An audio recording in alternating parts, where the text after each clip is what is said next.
Jeez, mister, you are flooding the chat today. Did you, like, have too much sugar or something? Had caffeine when you don't usually have caffeine? Anyways, hi chat, how's it going today? I see Philly was first, and then followed up by Mr., like I said, sending a million messages. Oh my goodness. But yes, I did add Norway, and I added Pakistan, because you guys requested it yesterday. So, as per usual, if there's anybody who's using Truffle Chat who wants to rock a flag badge like you see on next to Mr.'s name right now, and you do not see your flag in the shop to buy, then just let me know. I can add it. How's it going, Philly? How you doing today? Yeah, I don't know if anybody's picked up on it from the title, but like, I played so much Rocket League recently. I'm kind of not as excited to play more Rocket League, but we continue to go because the numbers deem it necessary. I did the math again last night, and with all of the effort that we have put in the last like week and a half, something like that, we have only moved, if I stream every single day, we have only moved the average number of games that I have to play from 18 down to 17. So yeah, didn't really do much there.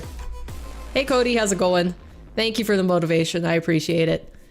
There's a glitch in the truffle system. No, it's never supposed to give you coins if I'm not live, but if you happen to get coins, then good for you. Good for you, but as a default, you're not supposed to get coins until the stream is active. So yeah, being in chat beforehand, it doesn't necessarily earn you more points. But yeah, let's see. Oh, there's some things to update in the item shop. They just added a, what was it, like season mode event, something like that. I don't know. I don't know what it is, but they've got new free decals that you can earn through playing the game, and then there's, of course, decals that you can buy related to it. I assume I won't get coins watching on the phone today? No, you do have to be, like, the badge next to your name right now is just solid red. You have to be on Truffle, so the colorful YouTube one, to get the points. But the Truffle developer released an update yesterday that I saw after stream, basically saying that last week he was working on a mobile app. So then on your phone, you can watch through the mobile app and you will be able to get watch points. But he got most of it done last week, but he has to do some finishing touches and then submit it to the iOS and Android stores. So he's hoping that by next week, the Truffle mobile app will be live, and anybody, no matter whether you're on a desktop browser or if you are on your phone, anybody will be able to watch through Truffle and earn watch points while enjoying the stream. So that's in progress. It hopefully by next week is what he's thinking it will be out, but we'll just have to see about it. Why is the chat all funky? I hate when it clips it at the top. It's really bugging me. Okay. Sorry, I'm adjusting the chat live because it's really bothering me. Okay, there we go. No, I forgot to refresh, so it still thought the stream wasn't live. It happens. Anyways, let's get into the game because we have a few things to look at before we start our warm-up today. Also, I added chat to the gameplay scene. So I did a couple things yesterday. I did that, and I also added the flags into the shop for the people that wanted them. Awesome. Are the analytics still the same for you? For example, will watching on the phone still help your progress to monetization? I'd assume so. Because I'm assuming basically the way that he created the app is that it just opens a browser of YouTube through the app, but it's incorporated with Truffle, which you can't do with a regular browser app on your phone. Like, you can't utilize extensions. I'm not sure. We'll have to see. But yeah, if you guys get watch points through it, I mean, that's great. Anyways, let's look at the City Slam offerings. It's up for the next 14 days and 6 hours. And basically I think they're all decals, right? Okay, yeah, we don't give a care about this one because it's a Merc. Also don't care about this one because it's a Dominus. From what I looked at right before stream, I just went through like a couple of these and then I looked through the store. Basically all the ones that are like meh, all of the meh decals are in here, and all of the cool ones that you might have like piqued your interest in the trailer cost money. So yeah, the big bait by Epic Games again, where they're like, hey, you get some free stuff, but it's obviously not as cool as the ones that you can buy. Yeah, I don't understand what this is referencing. Does anybody know what the City Slam like event is referencing? This one's not too bad. I could see some people using this. Like the blue, it's a very pretty blue. Them decals for Dom and Octane is fire. You think so, Philly? This is the first one that piqued my interest. Where I'm like, okay, that doesn't look too bad. I wouldn't mind using it. It wouldn't be my favorite, but it looks all right. These are the free ones, yes. So you earn them by doing these options, these actions. So like earn 25,000 XP, play 5 online matches, get 15 clears. Like always, it's super easy stuff. I wish these were universal. Like, why are they stuck to certain cars? Merc again? Who wants to use the Merc? I don't understand. Am I crazy? Who wants to use... Okay, this one doesn't look too bad either. What? It's a train, though. Why does it have a train on the side of it? I mean, it's not bad. It's not bad. Well, this one's... I was gonna say I like it, but actually I don't. I don't think I like it.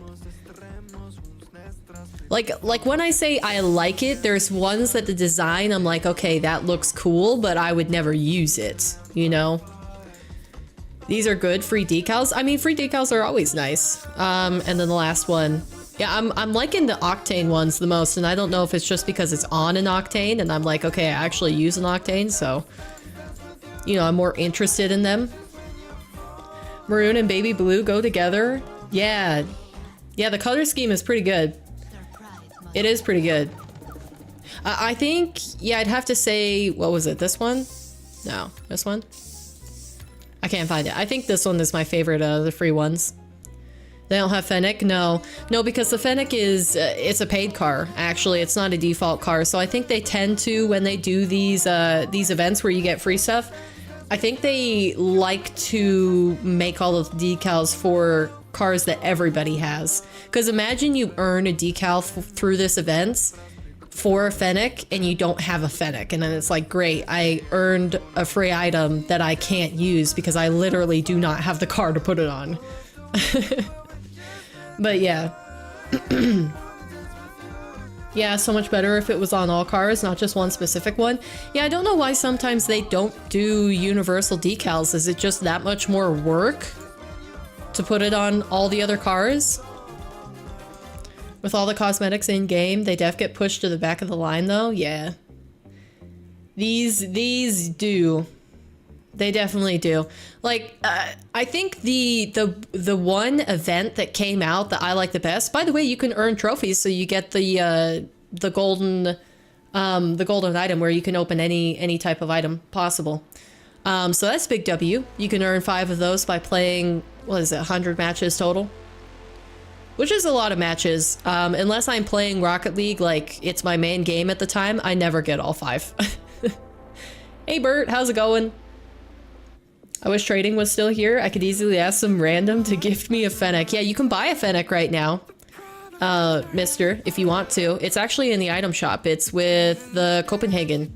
They dropped it here because they did a Fennec design for the Copenhagen stuff, so they put the Fennec body in here. So if you just want a regular gray Fennec, you can buy it for $5. I think that's $5 pretty much. Yeah, we're just taking a look at the new stuff in the shop right now, and I saw somebody last night when I was playing threes, I saw somebody using this. using an Octane, and it looked all right. I mean, it wasn't inspirational, but it looked all right. Which, oh man, they always get me with this because, oh, did you see that little like shimmer that went through it? Look at that. I didn't notice it was active. It is an animated decal. Huh, I guess I just didn't read that it has like a little shimmer and shine that goes through it. Are you guys seeing that? Crazy. But sometimes, this is how they get me, I swear, this is how they get me every single time. I want to get it just to have the piece of history in my inventory, and it doesn't matter. It doesn't matter, like I will probably use it maybe a maximum of like 20 times. Like 20 times, I mean like rarely. Versus like an everyday sort of thing. Like, yeah, I'm not necessarily like, these aren't crazy, but they're fine to me. The Octane decals always the best. I was liking the Fennec a lot for the esports decals. I just think they balance the Fennec a lot better, but I do think possibly, yeah, the Octane looks better for this decal specifically. But for something like, let me show you. Who was it? Was it Gen G? Or G2? No, it wasn't G2. Who was it? It was somebody with, I think it was this one. So on this one, like the Octane decal, for some reason, like all of the stripes are like really, it looks really, really busy. But when you put it on the Fennec decal, they allowed more black space. And that's where like, I felt like they did that a lot with the esports decals this year, where I'm like, the Octane is a little bit too busy for me, but the Fennec looks better. And there was possibly, what's the other one that I'm thinking of, chat, that was a good example? Oh, I think it was TSM. TSM, the balance of where the dragon is versus the black on the top of the car feels a little bit weird. But when you look at it on the Fennec, it just like, it goes up over the top of the window and whatnot, just barely. And it feels a little bit more balanced. I don't know what it is about it, but like that's the sort of thing, the difference between Fennec and Octane that I usually look for. But yeah, I mean the wheels, bleh. I never use the Dominus, otherwise this would look pretty clean. I think this actually looks the cleanest of all of them, but like who uses Dominus, you know? Agreed, I want to be able to look back years down the road. Yeah, like I've already been able to do that with like multiple esports decals, where somebody came into chat and they asked me, they're like, oh, what is this? I think it was, where was it? I think it was this one where they asked me, they're like, oh, that's super cool. Where'd you get that? And I was like, well, I mean like a couple years ago. For RLCS, so you can't get it anymore, and it's like, you know, it's like a piece of RLCS history, which I'm really invested in RLCS, so it makes a difference to me. For other people, I'm sure they don't really care. But yeah, like the other night, when I was trying to get to GC the last season, and I was playing with, what's his name? It was like Colin, bad, no mechs, like terrible player. Like that was his screen name. We ran into each other, and I was rocking the old BDS decal. So it was 21-22. It was these decals. I was rocking these two. And I didn't like these at the time when I bought them. I just bought them because BDS were the world champions. So like I buy guaranteed the world championship decal, the team that wins, and then I buy the second place team. So those are the two that, like, me keeping a piece of history, I make sure to get those decals. Yeah, the white SSG, exactly. Yeah, it's really cool. And also I do like G2 a lot, but I'm really partial to like really dark or really white decals. I don't know why. I just think they're so much cleaner than anything else. Like the crazy color combinations, they don't do as much for me. Like the rainbow cars, when everybody, the first season that RLCS, the decals did like rainbow cars, I was like, like they're cool. But I don't like playing with them. Like they're beautiful to look at in terms of like something that somebody created. I think it's cool. But like actually playing with it is not my jam. But like the white ones I really like. I think they look so cool. Hey, my good, how's it going? And Sarah is back. I'm playing like Ronaldo. What does that mean, Sarah? What do you mean you got arcane? I don't understand, mister. But yeah, enough dilly-dallying around. Basically what I was trying to explain by pulling up these BDS decals is I was rocking these, and these are my oldest decals that I have. And when I joined up with Colin, he, halfway through our games after we partied up, he switched into the year before's BDS decal, and I was like, wait, where is that from? Like, I've never seen that one before. Let me see if I can put it on for you guys. Because I showed it to you guys the other day, but BDS, I think is it this one? Yeah, it's this one. And I was like, holy cow, like I didn't remember this releasing at the time and how sick it looks. Like, I mean, obviously compared to the modern, the current RLCS decals that are out, like they've evolved in terms of their designs, but like for at the time, this was pretty clean. So yeah, having that stuff and being able to look back at it is, you know, definitely something that I like to do. Hey FCB, how's it going? Marcy, I went crazy on handball training. Ah, that BDS decal, I love that one. Yeah, the first one, the very first BDS decal that existed. It's pretty good. I don't have it, but you know, the power of Bacchus mod. But yeah, finishing, let's look through the City Slam car show. Oh, so I guess they've got some car bodies that you can buy as well. How is a lime octane $7? Explain that to me. How? And why is the sky blue Dominus $10? Why? I understand the crimson one, but why is the sky blue Dominus $10? Like,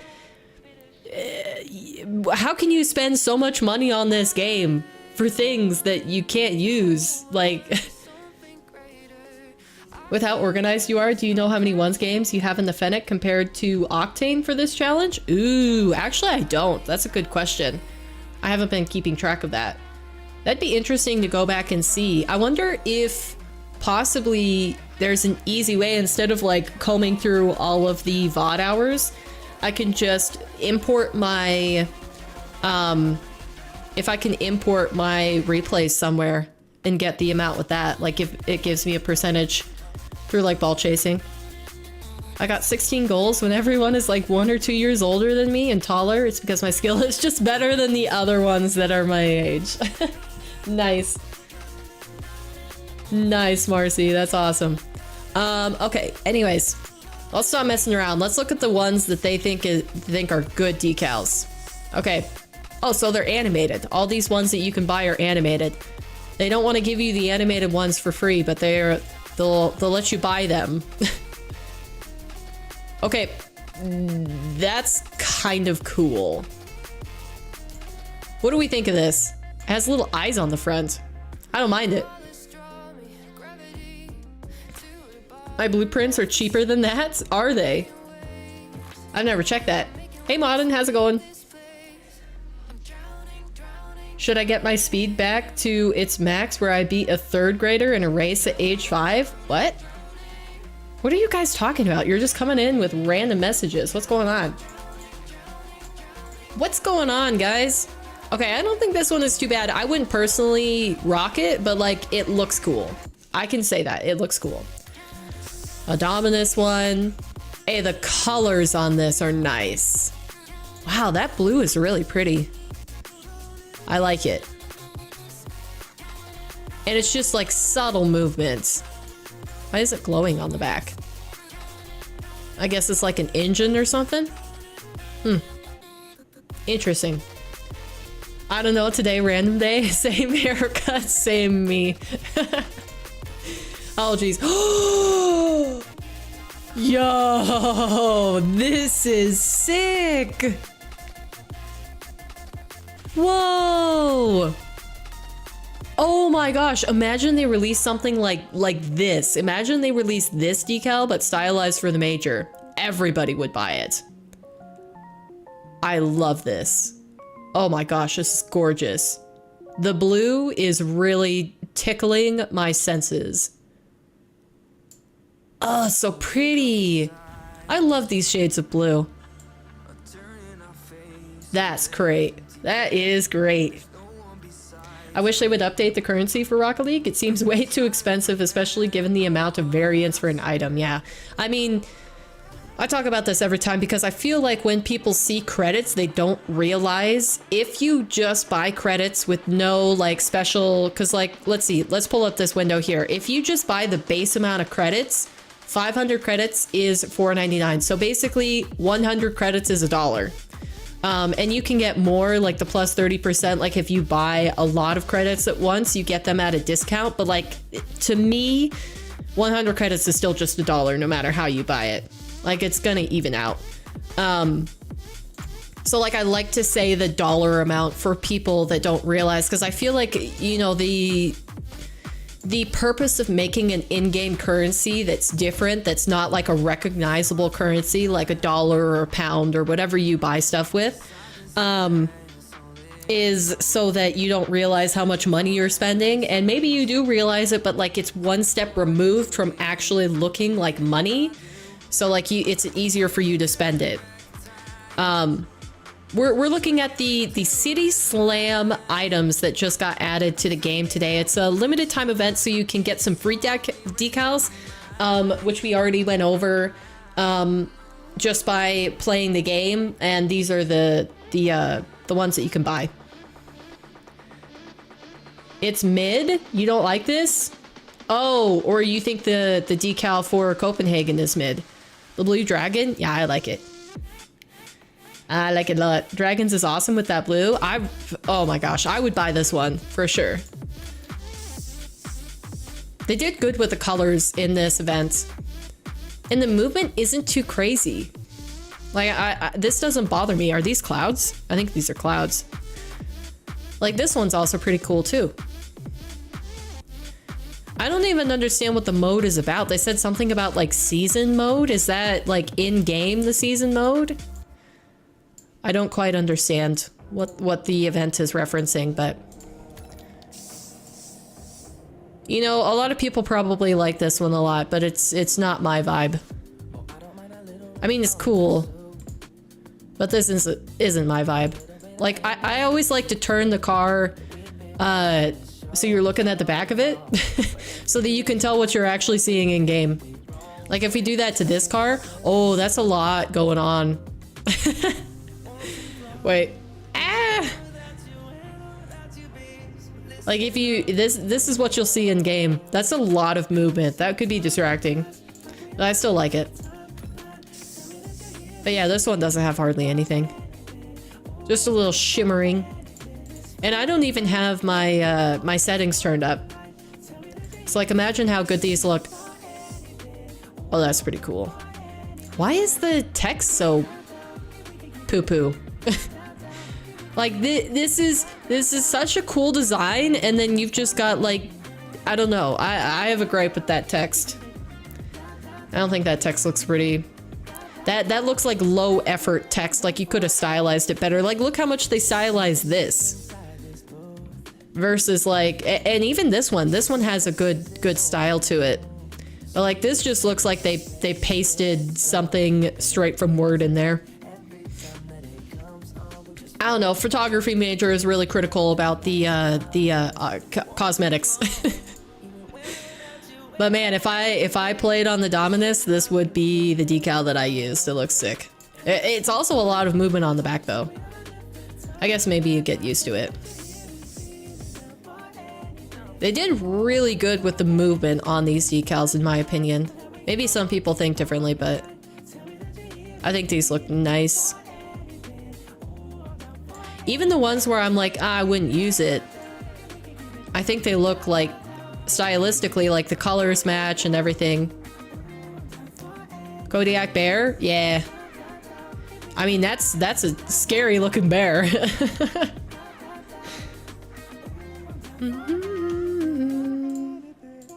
Okay, a few more to go. Dingo? Why'd they even do that?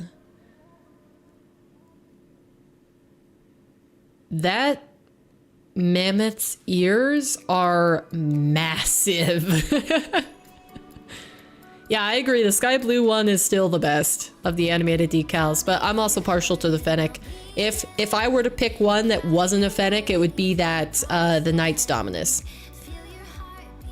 Look how huge the ears are on that thing. What? Mammoth with mouse ears? Yeah.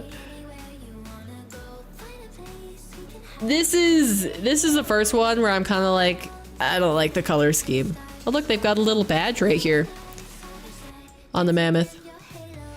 Mammoth decal. Is it on both sides? No, it's just on one side. It's like a sticker. They put a sticker on one side. Did they do that on the other ones and I just didn't see it? Oh yep, there's the sticker. It seems like it's on the left side behind the window. Is that on everyone? It is on everyone. Yeah, there's the sticker back here. Huh. I didn't notice that before. Oh yeah, there is. How am I so blind? I didn't see that on the back panel of the Fennec. Okay. Okay, last one. Wait, no, there's two more. Oh, I could see some people vibing with this. Wait, they ruined it. Why'd they put more skulls on the back? This would look so much more killer if there weren't 3 skulls on the back. That diminishes the effect of the big one on the front hood. Like, imagine you just have this skull on the front. What's your go-to camera brand? I just switched to Sony from Panasonic. I'm not great about the equipment in photography. I kind of just used what I had, so I have Canon. Canon was mine, and then I can't remember what my film camera was. Because for the first semester of my photography degree, you had to take a black and white film class. So you didn't start with digital, which I thought was really great because it allowed you to learn the fundamentals of photography more, because you just removed all of the technology. Like, you didn't have to learn anything about that. And you actually learned about, like, what photography was when it was created, like how it's transferring like light into an image, which is really cool. We got to create like all of our projects. We developed our film ourselves and printed our own pictures on paper in a darkroom. It was really cool. It was a lot of work, but it was really, really cool. And that's, I think if I took a digital film class, because I went into college undecided, I just, you know, I didn't know what else I wanted to do. So I was like, okay, I'll go to college. So I was just like, for the first semester, I was taking all of the core classes, like covering the core credits that I had to get done. And photography happened to be one of them. And I loved that class so much that at the end of the semester, I was like, yep, this is my major for the rest of the years that I'm here. I want to do photography. And I never second guessed that. Well, okay, I said that was premature. I actually did second guess it when the second year I had to take digital photography classes. That actually almost made me quit. I loved photography, but when it was the hands-on type of classes, so the dark room and the dim room, so like alternative photography processes, such as cyanotype and Mortensage. I think I forgot how to say that, but if you look up those types of processes, you'll know what I mean. Those are my favorite. Basically any digital photography class I avoided. Large format was also great. It's the cameras that have where you go underneath the little the cloth behind the camera before you take the picture. Those were fun. Okay, last decal.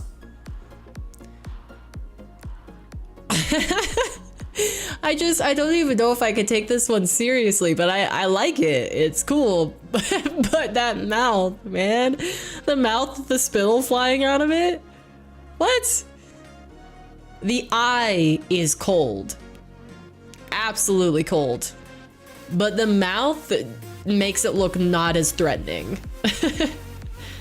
I got a Canon Elan 7. Oh, I don't know what that is.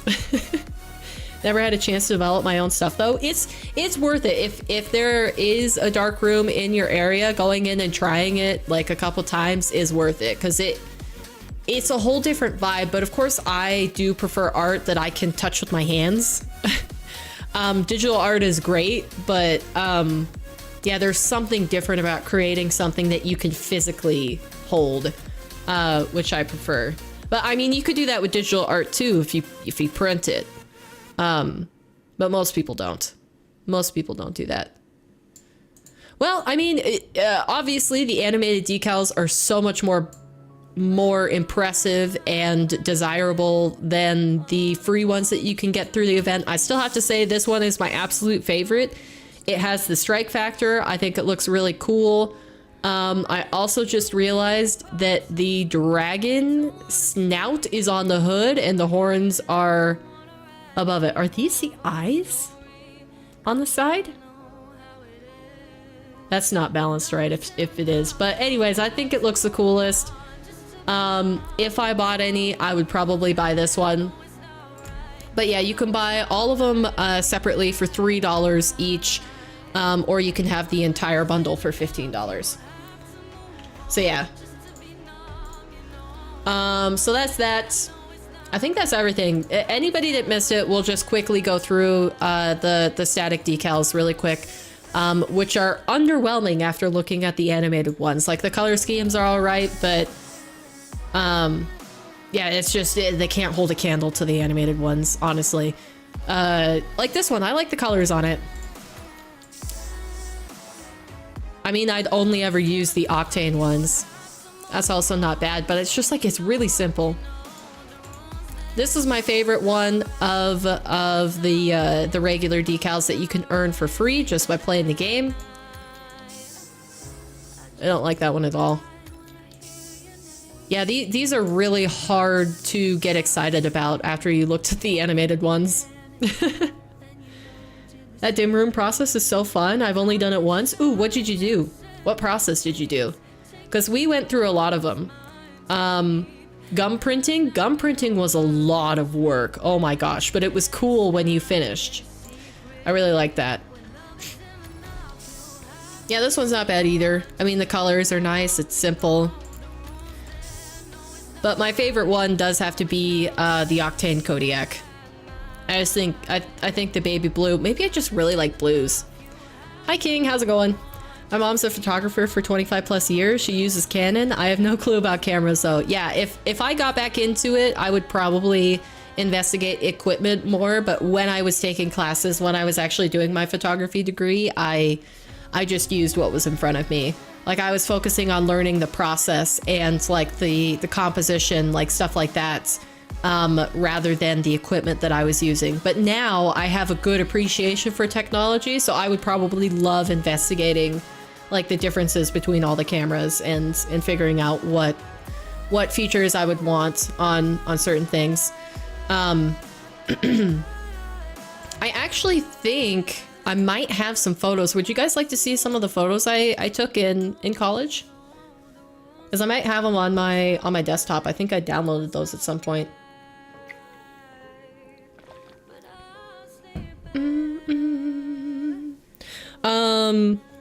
Yeah, I don't know. Overall, I'd say City Slam. I mean, I don't understand what the event is about, but it's all right. It's all right. What did you guys think of all the decals now that we've gone through them? Now that we've gone through all of them. How was using the BDS decal? It was good. I really like this decal. I don't know. I'll probably use it a lot. This would be an easy one to use many times over. I was thinking about like the Vitality one would be a close second though. Because like if we look at that, I think that'd look pretty cool to use. I just like the ones that are like really clean and dark. Maybe that says something about me. I still like the Gentlemates one, but I don't know if I would use it as much. I don't know. We'll have to see. We'll have to see. What were the other ones that I liked? It was Elevate. Yeah, has Rule 1 grown on me at all now that I've seen it? I mean,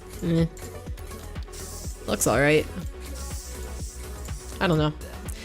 I don't know. I'm a fickle human being. Pretty sick free decals? Yeah. BDS decal is clean. You just said clean after I said it. Yeah. I learned rule 1 and crew. I can't remember what crew looks like. Hold on, let me go look at that again. Crew. Oh, yeah, this one's pretty good. I wish the Fennec would look different, though. I guess you don't really notice it on the Octane, but I don't like this little pink thing that they added to the front of the car. If you took that away, I would like this so much more. It's just, it sticks out so much. It looks like when people put lipstick on a pig, where it's just like, maybe that's really harsh, but like the contrast of where you have like the skin tone of a pig and then you put red lipstick on them and you're like, whoa, you can't not see the lipstick whenever you look at the pig. Like, that's what it reminds me of. It just, it's so, I can't look at the rest of the decal because my eye keeps catching on it. That was probably rude. Just got home from floorball practice. Eating some eggs and cereal. Eggs and cereal, that's an interesting combination. I don't think I've ever had eggs and cereal at the same time. Maybe it's because it's a combination of cold and hot, unless you're talking about hot cereal.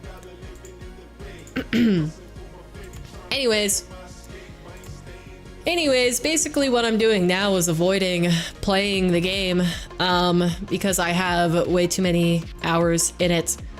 Let's see, I want to see my past two. Holy cow, the past 2 weeks I have spent 71 hours in Rocket League. That's too much. Modern is Swedish, so don't be surprised. What does that mean?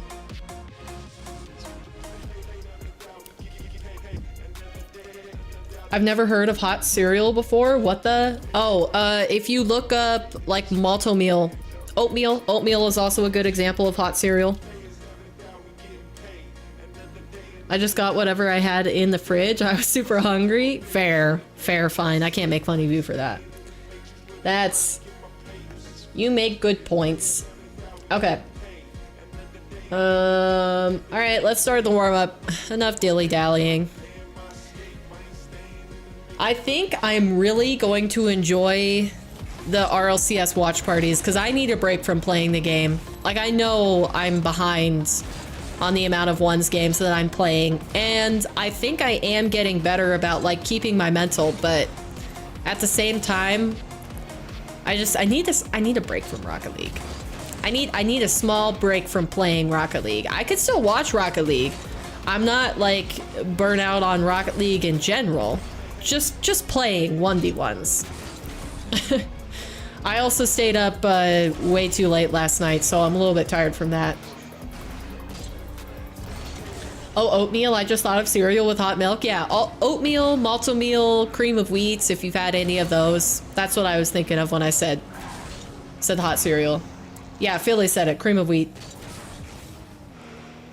Modern just come take from my fridge. I have carrots. Hey, carrots are great. I haven't had carrots specifically in a long time. I had a buddy really into film in college. I think it was Gelatin Prince or something along those lines. I'm more video side, but was trying to learn more of the origins of cameras. Would love to see some photos when you get the chance. Pah! Say no more. Say no more. Say no more. The chance is now. I'm gonna try to pull it up. I just have to remember where I saved it. Where did I save them? Nope, not that. That's music. What am I even thinking about? Nope, not downloads. Don't worry, I can find it. Okay, that's pretty good. That's pretty good. Okay, let me see. How do I screen share? I think it doesn't work if I do this scene. Yeah, you'll just see chat. That's not the right one. Okay, hold on. I'm gonna figure this out. Add display capture. Oh, add existing display capture. Bang! There you go. Also, I changed my background to a pixel art today because I thought it was really, really cool. It grew on me. All right, here we go. So this is one where one class I had to create a I had to create a magazine. So I decided my theme was going to be Montana highways because I really like driving. I think driving around is super fun. Let me move this underneath. Ah! Wrong size. It has to be on this one. Hold on. Hold on, I'll figure this out. Display capture. Bang! There we go. Can I 1v1 you? Unfortunately not, Kev. You can 1v1 somebody in chat if they want. But I have to play ranked ones. Okay. So yeah, this was the cover to my magazine that I made, and this was these were a couple spreads that this would go across 2 pages, so right down in the middle here. This was the introduction to one of the highways that I covered, and these lines are not actually accurate to what the highway looked like. I just added the graphics in there to illustrate roads. Ah, yes, I can recognize American roads anywhere. Is that so? Yeah, and then this was the introduction page. So the table of contents for the 4 highways that I covered, and then just a little blurb about Montana highways in general, which I don't know if I can actually read this. It's a little bit blurry because this is a JPEG. I can read it out if you want to, but basically what it says is that in Montana, there are 2 types of highways. There's primary and secondary, and basically primary are the more traveled roads, and secondary are the ones that are less traveled. So they're usually narrower. They don't get maintained a lot. So like the primary ones, when it snows, those get plowed first. And they get plowed more frequently, and then they also get more upkeep. So like if there's cracks in the road or potholes, they fix those before they fix the secondary ones. And then the little highway sign symbols look different. So the primary ones are just like a square with a black outline and then a white square, and it has the highway number. And then the secondary ones are like a little arrowhead, a down facing arrowhead. Yeah, it was fun to research that. I love Montana and the highways under the big sky. They hold a special place in my heart. Do they? Why is that, Cody? And then this was my senior project. So this photo didn't make the final, but basically I took pictures of my grandma's house because she has like a really unique house. And it has like great colors in it. So like this is the one of them. All of the rooms have names based off of the color of the room. So this is like the blue bathroom, and there's a pink bathroom, the pink bedroom, the blue bedroom. And just, yeah, it was really fun to do that. So this is one in the kitchen. Just had good colors, but like this wall is blank, and then the wall immediately to the right of it over in this space. Like, so if we turned and faced sideways, like turn to our right 90 degrees, that has a different wallpaper. And when you turn 90 degrees again, there's different wallpaper in the kitchen. And then when you turn 90 degrees again, so it'd be left 90 degrees, that wall has different wallpaper. So it's like it's just a weird amalgamation of a whole bunch of different wallpaper. This is the pink bedroom. It has a chandelier of cherubs or like I don't know what you would call that, a little hanging thing of cherubs. But this was my senior thesis. I think that's all the ones I have in here. Oh wait, no, here's the oven. So you can see the different wallpaper in the background here, and then the wall right next to it, that's different wallpaper as well. The doorway has stone like covering right here, and then it's brick covering right next to it. And then on the floor, actually this pattern down here is different. Then there's like a little cutout alcove that has different wallpaper down there as well. It's like, it's all different. But yeah, it's great. And then this is the basement. I didn't keep this photo. It wasn't this good. This was just a testing photo. But I think that's all of them that I have, if I'm not mistaken. Or maybe I downloaded more of them, but I don't know where they are. Oh, they're on Discord, I think, actually. In profile? Yes, okay. Okay, here you go. I can show you guys one more project. Let's see if this shows up.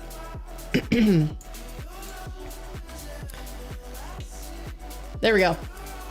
Okay, so one of my early projects, this one was with the view camera, so it's large format. I took pictures of highway crosses. So this was separate from the highway magazine that I had to create. I think I did this one first. This one was sophomore year. If you're splitting college into like freshman, sophomore, junior, senior, it was my second year. Super, super fun. This was my favorite photo out of all of them. And then at the bottom, I added what highway they're on, which direction, so which side of the road, and then what mile marker they were closest to. So yeah.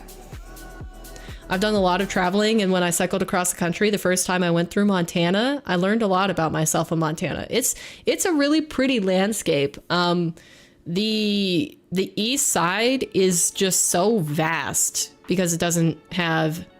I have Discord? Yeah, this is my private channel. This is where I send images to myself. Or I send different stuff. Here's another one, but this was all black and white. You could do large format in color, but it was really hard to develop. Black and white photography to develop it requires less chemicals. It requires less precise timing, and like mixing of the chemicals. So usually they just taught us black and white development. This was also a good one. I like this one just because of how contrasty it is. This is one of my favorite roads to drive down, Highway 83, but we just call it the Swan Highway because it goes through a town called, I don't think it's Swan Lake. Maybe it's Swan Lake. Maybe it's just Swan. But it has a lot of deer on the road, and it's really annoying to drive at dusk and dawn. Because that's when all the animals like to come out and graze and cross the road. It's dangerous, and that's why there's crosses there. It's either a head-on collision or they ran into a large animal, because like if you're in a small like passenger car and you run into an elk, you can get very seriously injured, which is a possibility. I've also seen bears cross the road right in front of me. I've seen a mountain lion cross the road in front of me, and it was the first time that I ever saw a mountain lion in person. So I actually thought it was just a really big deer with a super long tail for a second before I realized that it was a mountain lion. Like, it took my brain a second to click. It was also 5 a.m. So like, don't laugh at me too hard for that one, but But yeah, this one's a really dangerous corner. I probably shouldn't have shot on this road because this one is reasonable for people because it's pretty much a blind corner from this side back here. So like I crossed from over here, I parked in a little pullout over here, and then I crossed the road. And so yeah, that was a little bit stupid to be there. And this one is in a completely different part of the state, on the other side of the mountains. It's outside where a large portion of my family lives on my dad's side. But yeah, and a lot of people put like fake flowers that connect them to the poles, like you saw that in the other two. Like this one has fake flowers on it, and this one has fake flowers on it. These guys put lanterns and fake flowers, like these little lanterns light up at night. They're solar powered and aren't connected to a power source. So like, it was just interesting to see the different types of crosses that people did. Cause like this one, they have the white cross that we've been seeing in the other one, but the family of the person that died here, you know, welded horseshoes together to create a cross for themselves and like make it cooler. Because basically just, we're really getting into it now, but basically what happens is that you won't see these crosses everywhere across America. It depends on what the state has a program with. But basically, whenever there's a fatality on a Montana highway, there's an association. I can't remember what their official name is, but basically they go out here and they go out there and install these crosses. And if the family wants to have a cross put up for that family member, they can, but they don't have to. So like, there are probably many sections on Montana highways where somebody died, but the family just didn't want to put a cross up there next to the road.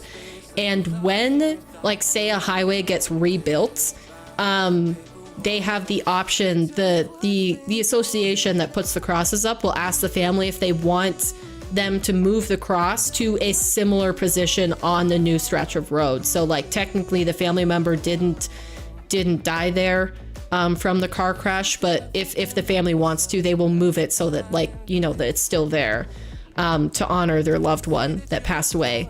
But yeah, there are also a couple installations where, like, multiple people, it was like a multiple fatality wreck.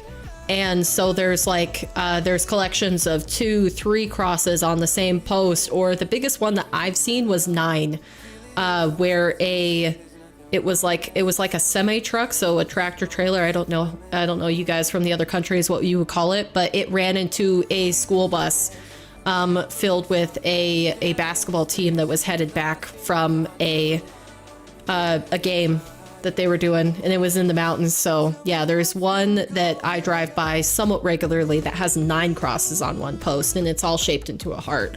But I didn't do that road, so I didn't take pictures of those. But this is what it looks like when I took the pictures. So this is the view camera itself. It's like a huge, massive behemoth that has bellows. And this plate is probably 4 by 5 inches, something like that. Hi Kay, how's it going? I'm just showing the people a bit of my photography work from college, because Cody was interested. But yeah, so this was me taking the image. This was literally right before I took that image that I used, this one right here, and then the same one but over here. But yeah, like I was crawling up embankments because sometimes the side of the highways are like 5 feet taller than the road itself. Like this one, the field was up and over the road. So I had to crawl up there and, like, you know, try to level out the camera and everything. This was one of the alternative processes ones that I did. So basically it's a visual that goes all in a row. These are cyanotypes. For anybody that wants to look them up, but basically I took a little piece of writing that I created a year or 2 before and created an image for it, and it's just supposed to represent the cycle of birth through death, because I had a close family member that had recently passed away, so it meant a lot to me to do this one. But yeah, the words in it are basically once experienced, seldom forgotten, ghost that haunts, not in malice, but with absence. So, like, basically just saying, like, somebody passed away suddenly, and it's not like they intentionally meant to haunt, like, or cause me distress, but because they were gone, I was distressed, you know? So that sort of thing. That was a really cathartic one to do, because basically to get these images, so I'll just pull it up on my favorite one of the group of them. I think I liked, where was it? Where was the, yeah, I think it's this one that I like the best. So basically what I would do is I would have a clear film. So if anybody's used sheets of film before, or like if you've ever been in class where they use projectors, like that clear film that they write on, I drew on a clear piece of film with a Sharpie to block out the light when I exposed this, so the white is as a result of not receiving any light. And then I just coated cyanotype on the whole thing, and yeah, that's how that was created. And then this is the full project from my senior project. So pink bedroom, blue bathroom, same blue bathroom, that hairdryer is behind this door. You know, family kitchen. That's the whole pink bedroom. So like when I say pink bedroom, I really mean pink bedroom. Like all the walls, the ceiling is painted pink, but then even on top of that, the shades are painted pink. Love the colors on these. Yeah, it was a huge hit. I was a decent student all the way through college. All of my photography projects were pretty good, besides the one digital semester that I did not vibe with. But yeah, this was the one project where I thought it was really great, because I thought that all my projects were great, but like everybody else thought it was really great. So we actually had to do an in-person show for our thesis where the public came and watched, and then there was also like a separate show just for the students and the faculty. where everybody in the film and photography department came through and they scored your project, and mine was one of the top scoring. And they kept trying to give me credit and saying, no, they were just really good photos. But I was like, I really think the colors carried me. Like, I just happened to have a good subject to work with. So that was, yeah, that was nice. But yeah, those are most of those. Like, here's showing just the depth of wallpaper.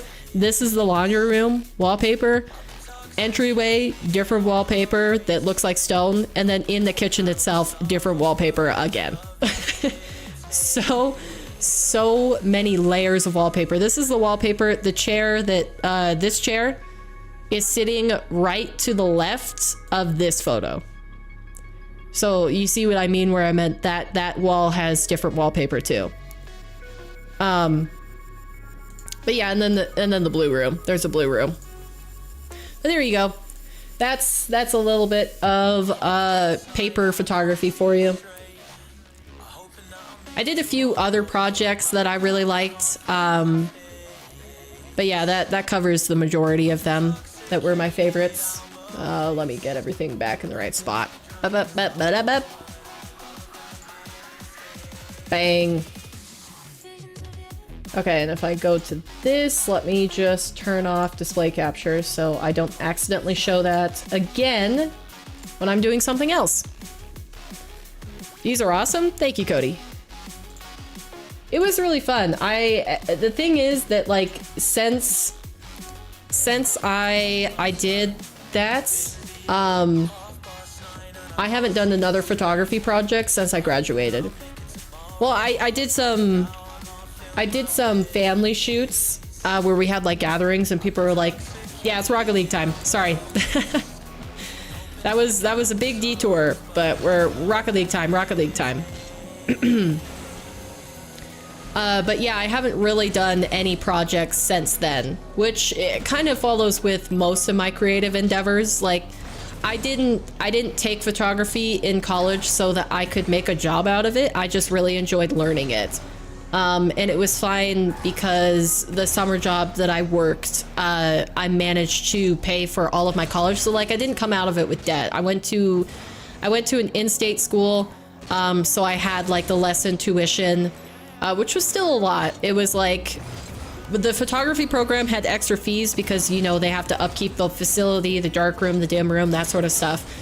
Also, all of the things that you needed to develop the film, they rented out to you. Not for money, just like for time. So like, yeah, to fund all that stuff, I had to pay a little bit extra for my tuition versus like, say, a language arts major.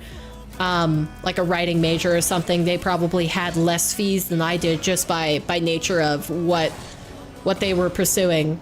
But yeah, I think my average semester cost ended up being like $3,800, something like that, which wasn't too bad.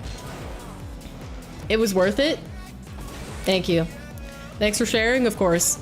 Yeah, I wanted to do that for a little while because a couple people have come in and asked about my photography, but, you know, like, I really like creating things. I think it's so cool, the fact that you can make something out of nothing.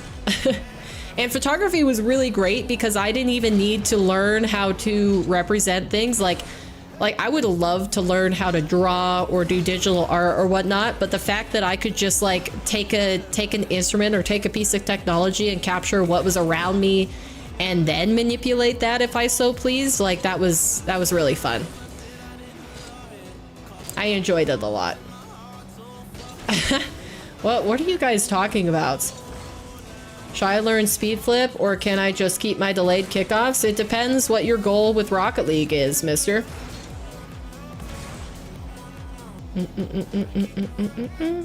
Back to you.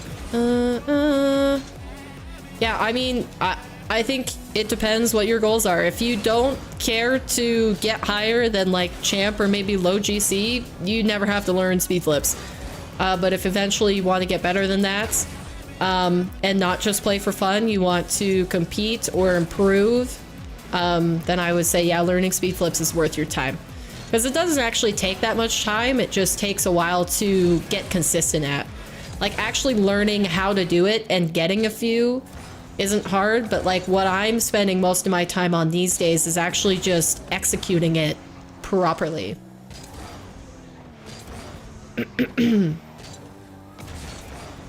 That's why I say, back to the art conversation, that's why I say sometimes like just like what these people created with these decals is super cool. But maybe it's not to my taste, like I wouldn't actually put it on my car. But like I think it's really cool that they created something like that, because I can't imagine coming up with a decal. Like I know what decals I like and I don't like when I see them. But like if you gave me a blank Fennec and we're like, okay, create a decal for Vitality for this next season, like it would take me a hot second to come up with anything, let alone probably something that the mass majority of players that you know are on this game would like and would deem worth spending actual money on. Like I thought about it at one point where I was like, what if for when the channel gets monetized, what if one of the membership benefits were that like you could get something that I made? Like I would mail it out to you. Like a piece of art or like something related to Rocket League. And it's very rough. I did not develop that idea at all, so do not hold me to it. But like that came to mind because I was like, well, what can I offer outside of actual like gameplay or content to you guys if you decide to spend money on the channel monthly? Like where's the value at? Because like just paying or subscribing to a channel to support them monetarily is nice, but I almost feel obligated to give you something back. You know, like that's the thing on Twitch is that most people, for all of their subs, it's kind of just like a support thing, where YouTube kind of has it set up where it's a extra benefits thing. Which I don't know.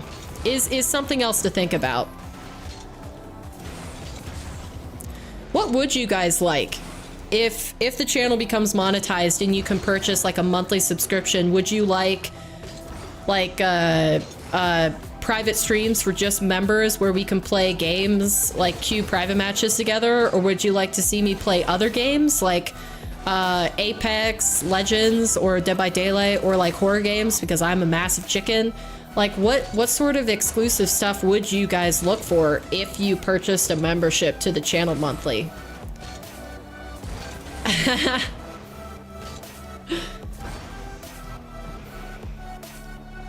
I made a mistake in saying I should learn. Should I learn? Why? Oh, 5 minutes. Wow, I really lost track of time there. I don't think I'm gonna be able to get 18 games in today because I took that little detour. Little detour looking at the decals in shop and then also showing off photography. Do.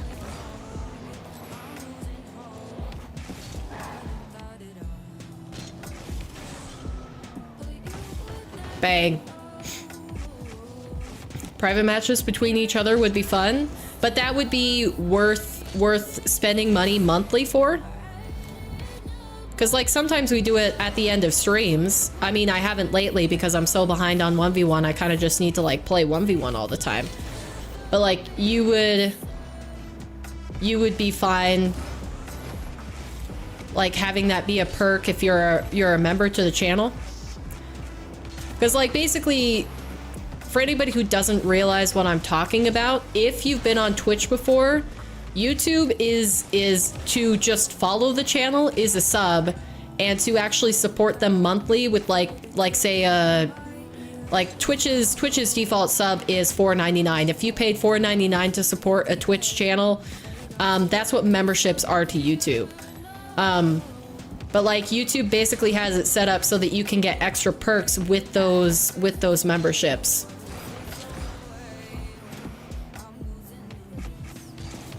And I've been trying to figure out like what those perks would be.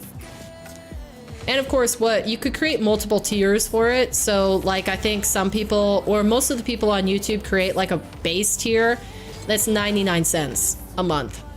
It just gives you a special badge. And then like you could create tiers that are more and more expensive than that, like tier 1, tier 2, tier 3 on Twitch. But I can control the price of tiers whenever that gets activated. What rank am I, Diablo? I am a C3 in 2v2 and a C1 in 1v1 right now. I had some rough games last night because I played outside of team practice. And I went all the way up to almost C3 in 3v3 and then fell all the way back down. And then I was at 1395. I went all the way up to almost GC1 and then fell back down to Div 3 of C3. So rough games last night for sure. I should have just quit while I was ahead, but I never know when to stop.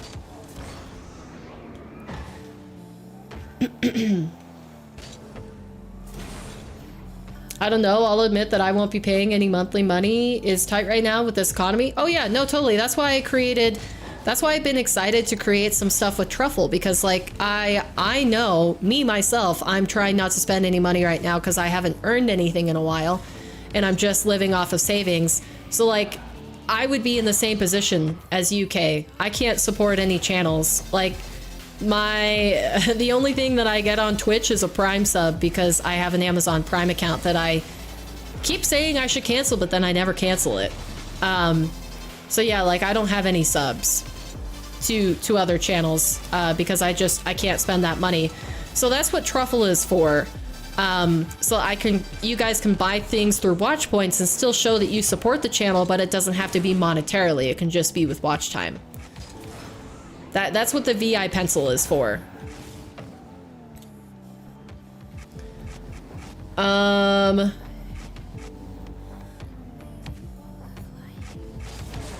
think I missed a message from King earlier up. Hold on. Dead by Daylight with subs would be funny. It's funny because when I saw the colors in the pictures, I immediately wondered what a paper decal would look like. Really? Man, coming up with a paper decal, I don't know. Wouldn't it just be like a whole bunch of clouds, like purple and pink clouds, and then they have a paper airplane on it? I don't know. I play it with my friends and we're all noobs and it's so fun. Yeah, I've watched Dead by Daylight forever, but I haven't actually played it that much. But I just said that one specifically because I'm a little chicken. Like, I get so easily jump scared and whatnot, so... yes, Redeem, that sounds like a great idea. That is real incentive instead of just avoiding ads. Exactly.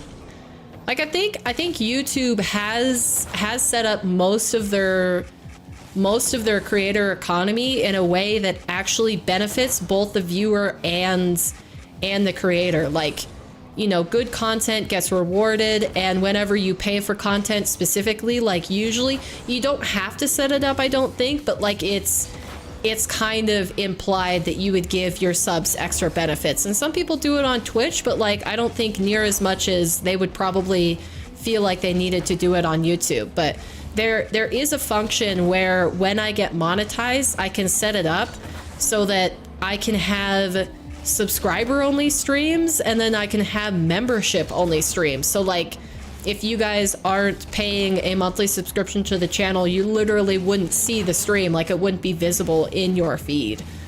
So it would quite seriously just be for members, which I find interesting. Like if you look at Ludwig, he has it set up that way.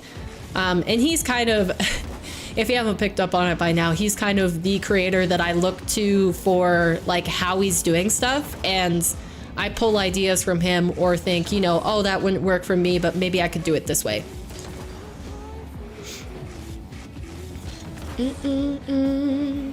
When is RLCS starting this week? It is starting on Thursday. So it's going Thursday, Friday, Saturday, Sunday. And the start times in my time zone will be 6:30 a.m. in Mountain Time for Thursday and Friday. And then for Saturday and Sunday, it switches to like 9:30 a.m. and then 10:30 a.m. So it backs off by like 3 hours. But I'm ready. It's gonna be early to wake up and start a stream by that time, but I'm gonna do it for RLCS, for the games. It's all my fault if you don't get 18 games? No, it's not your fault. I've been looking for any excuse not to play the game today. Like, I was like, oh, I still want to stream because I like hanging out with you guys, but like, I kind of want to break from 1v1. I just kind of want to break from playing the game competitively, honestly. Like this last week of playing or streaming every single day and doing 1v1, it's so stressful. If I was training every single day, I think I could do it no problem. And I could continue to stream consistently, but like the stress of winning or losing and like trying to focus the entire time on kickoffs and positioning and offensive pressure and then like defensive activeness, like it's so many things for my brain where I'm like, I'm just a little bit exhausted. But looking at decals for the City Slam events and for looking at photography is fun. That would be the one thing that I wouldn't mind creating a Discord for, is if we had like an art or like a creatives channel where for certain parts of the stream, we could just look through what you guys are making. Because like I really like sharing my own stuff, but like Modin saying you're working on pixel art, or like anybody else, if you're a musician or a digital artist, or like maybe you're a crafter, maybe you knit or quilt or you do woodwork or, you know, any of that other stuff, like, you know, I think it'd be interesting to spend like one intro to a stream during the week and just go over what you guys are creating in the community, because I think it's really cool. Or code. I wouldn't understand code, but we could go over it and maybe learn. Like if you guys are creating an app or something. Or a game. What boost am I using? Titanium White Standard. It's pretty much the only boost that I use, besides Sparkles. I could put on Alpha Boost, but I don't like using Bacchus Mod. I don't like to put on items that I don't physically have, so that kind of like removes the usefulness of Bacchus Mod, so I don't know why I have it anymore, but yeah. I'm broke, so I can't get a membership? It's not necessary. I mean, it's not even possible right now. The only way that you guys can monetarily support me right now is through Truffle. If you look at Truffle and you go into the shop, you can donate using Sparks, which is basically a one-to-one version of bits. If you've used Twitch bits, that's what Sparks are through Truffle, except for the bits, I think the creator gets 60% and Twitch keeps 40%, where Sparks, I get 100% of the money that you donate to me. Truffle doesn't keep any of it. It's even better than if the channel got monetized and you could do super chats through YouTube. YouTube keeps 30% and the creator gets 70% of any memberships or donations that you give through YouTube specifically. So yeah. Ooh, nice. So Truffle is just a separate app. It's a browser extension. It's not even an app, it's just a browser extension, like 7TV or BTTV, anything like that, an ad blocker extension. And they're currently working on a mobile app, so you will be able to use it on your phone in the future. But that might get added next week or maybe like summer mid next week sometime. The developer's working on that. But currently you can only use it on a browser, which is on a desktop. But yeah, you can gain watch points through Truffle because YouTube doesn't have that functionality. That's the big W that Twitch has over YouTube in terms of a streaming platform, is that their community building aspects through chat are just so much better. And Truffle is a way to bridge that gap for YouTube streamers, since YouTube isn't adding that functionality natively into their streaming service. You got 2 out of the 3 free Octane decals? How long did it take you, Philly? That didn't seem like it took that long. We only talked about them an hour ago. Were you already working on it before then? I literally have to make an app for my Java coursework. Ah, so like for school? 10 minutes? Wait, no, you're kidding. What are the things? Oh, I can't go. I have to warm up. I'm so distracted today. I can't delay my warm up any longer. I have to keep going. Oh yeah, and we talked about this yesterday for anybody who wasn't here. We tested it out, but I'm thinking about possibly doing Truffle Days, which is basically for certain streams, I will turn up the points that you can redeem for watch time, and maybe even the watch time frequency. So yesterday we met, what it's currently set at is every 5 minutes you can claim 20 points, and you have to manually click on it. But I can change that amount in the back end. So like maybe for certain streams, as like an incentive for people that actually are sticking around and active that stream, turning it up to like 50 points every minute or something crazy like that.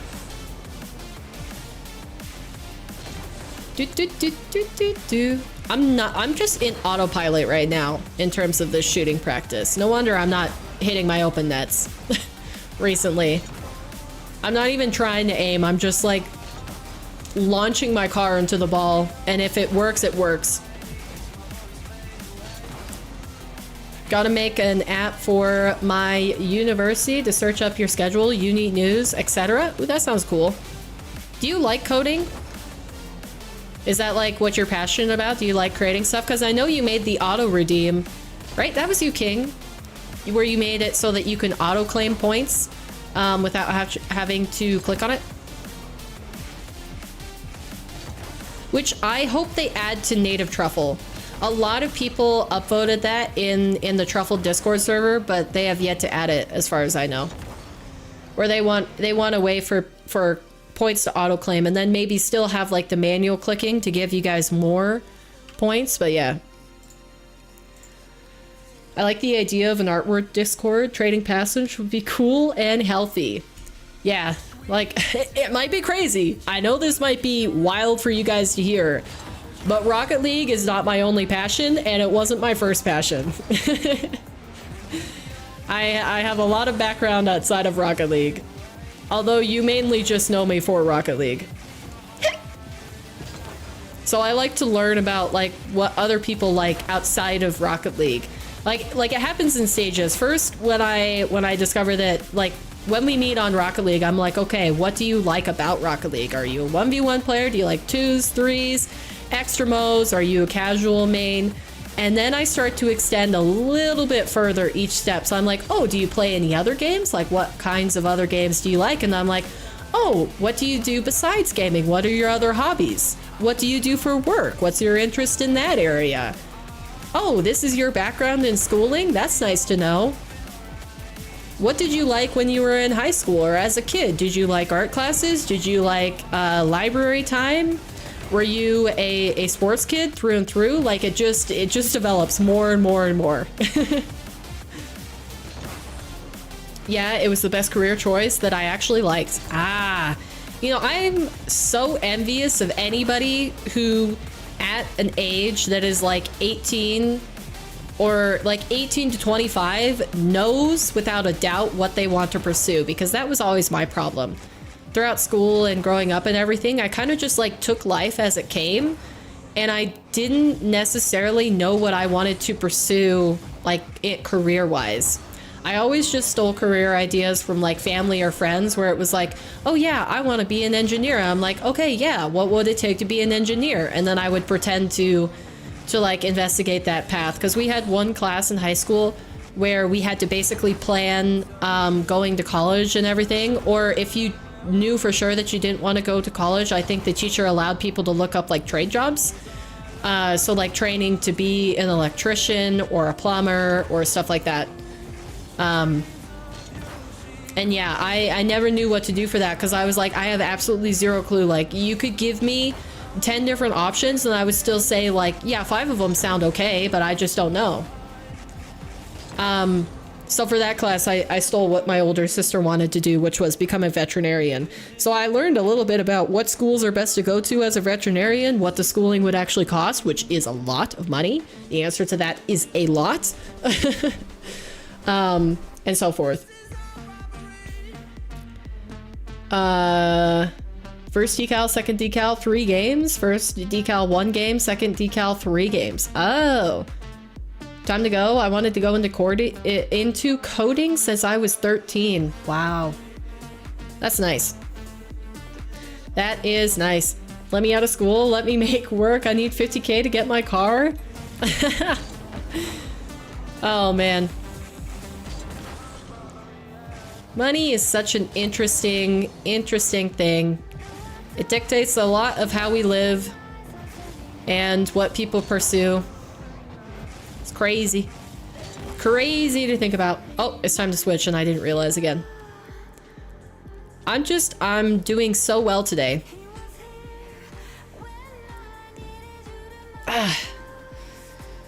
Oh man, the other thing about playing Rocket League 71 hours the past 2 weeks is that my shoulders are starting to get really irritated at sitting like this all the time.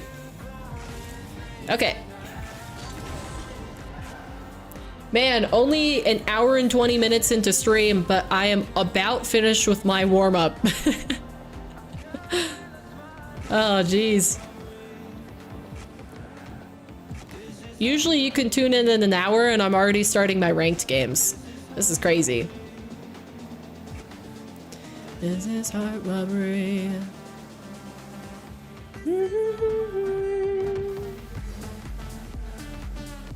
Ay, ay, ay, ay, ay, ay, ay. Ooh, scary.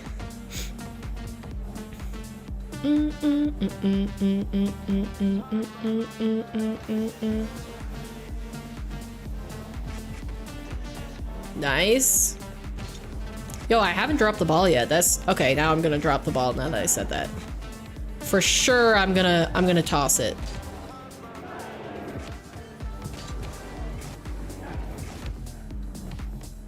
Oh my gosh, if I actually manage to hold on to the ball. That's crazy. That's crazy. I was starting to get pretty... Okay, yeah, there we go. Lazy paper? Yes. Yes, I am lazy.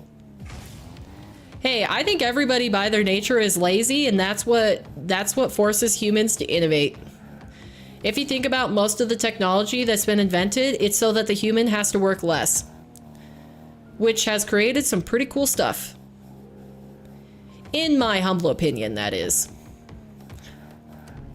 Like one of the things that was happening the other day is that my family and I were cleaning out the horse pens because we have horses and a couple cows and then like cats. Those are pretty much all of our animals. But the manure had built up in the pens, so we were cleaning that out. And it's crazy how the bucket on a tractor can look so small, but it actually is so many shovelfuls. Like if we were physically shoveling by hand the manure out of the pen, it would take us forever. It would take us hours just to fill one bucket of the tractor, and the bucket on the tractor can take out that much manure in like 2 minutes. So like the innovation of humans is literally just so that we don't have to work as much. I don't know what video games really provides at that angle in terms of less work, but I don't know. I could probably come up with something if I thought about it long enough. Do do do do do do do. How have I am just on autopilot right now and I'm actually doing pretty decently. What is happening? Have I just played that much Rocket League recently? That like my brain doesn't need to be turned on for me to be able to go through these maps? I mean, now that I said that, I'm failing, but... what about membership offers a coaching element? Not the full shebang, but I imagine there is a younger demographic who could utilize the structure you have in place. I guess true. Yeah. They will learn tools that work specifically in game, which they want, but also things that translate well in life too. Almost like access to an accountability partner, especially with how often people want to play with you. Well, see, the thing is, people want to play with me, but I think it's more of like a, I want to play with the streamer. I want to be live. I want other people to see my gameplay rather than them wanting to play with me specifically because like, I'm a good player or I'm fun to play with. Especially the people that pop in the stream and one of their first chats is, will you do twos with me? And I'm like, okay. Like, maybe there's a streamer that, yes, that is what they do, but no. No, I have my own agenda when I'm streaming. I don't just want randoms to come in and play with them. As you can tell, I'm a very challenge-based, like, progression person. So, like, just aimlessly playing games with random people. is not necessarily my vibe. When I do play with people, I want it to be with people that I know. Like, why would I play with, say, like Jimmy123, who's been in stream for 2 minutes, versus like, you know, Raptor, who's been here since the very start of the challenge. Literally, I think he hasn't missed like a day of the 100 days of 1v1s. He's popped in at some point every single day. So like, why would I play with the random that just joins versus like somebody who I know already knows a good bit about like me and how I like to play, or like my mood and that sort of stuff. You know, like I'd play with Birdie and Cody before I play with Jimmy123. Like in a good way, not in a bad way. Don't hear that badly. But also, like, I would prefer not to play with random people. Because I don't know, yeah, like if you're just looking for somebody to play with, why don't you queue into random matches? And then find people there.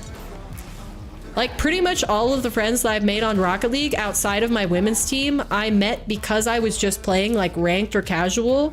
And I ran across them, we typed back and forth a couple times, decided that we vibed with each other, and then continued playing. Like, you know, you gotta use your ability to make friends.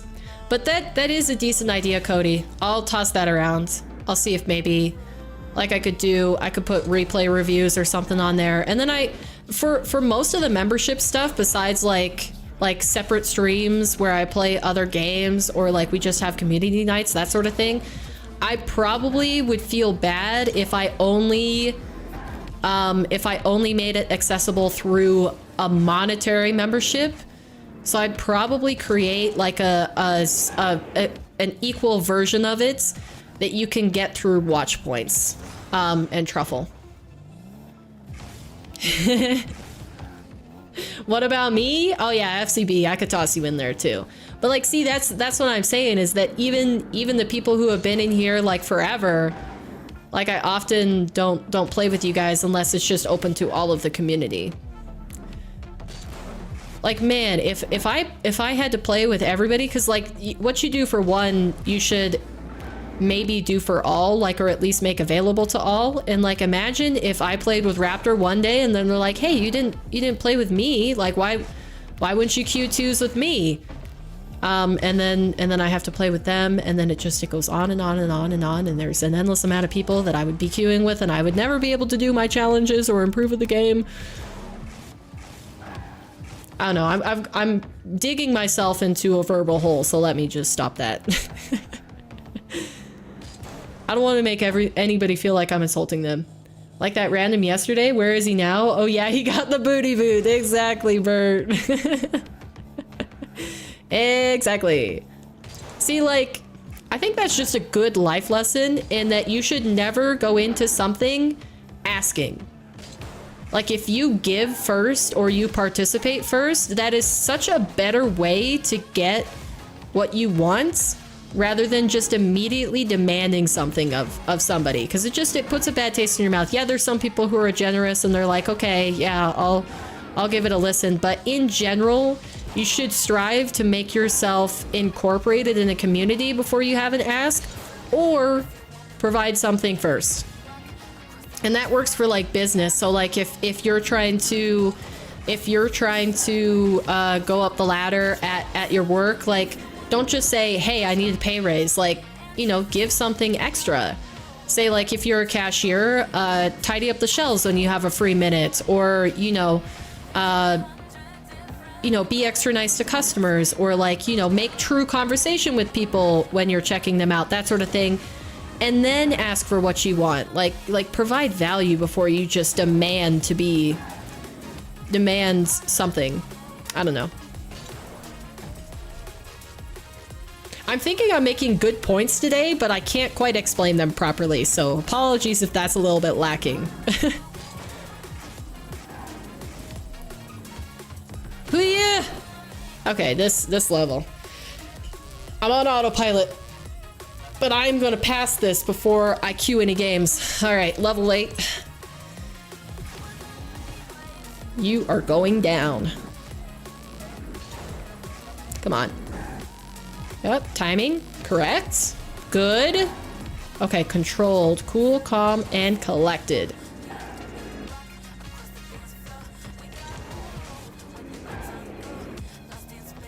I think I stay on this side. Please! Oh, it's so freaking slow! Wait, I can still save this. Holy goodness, chat.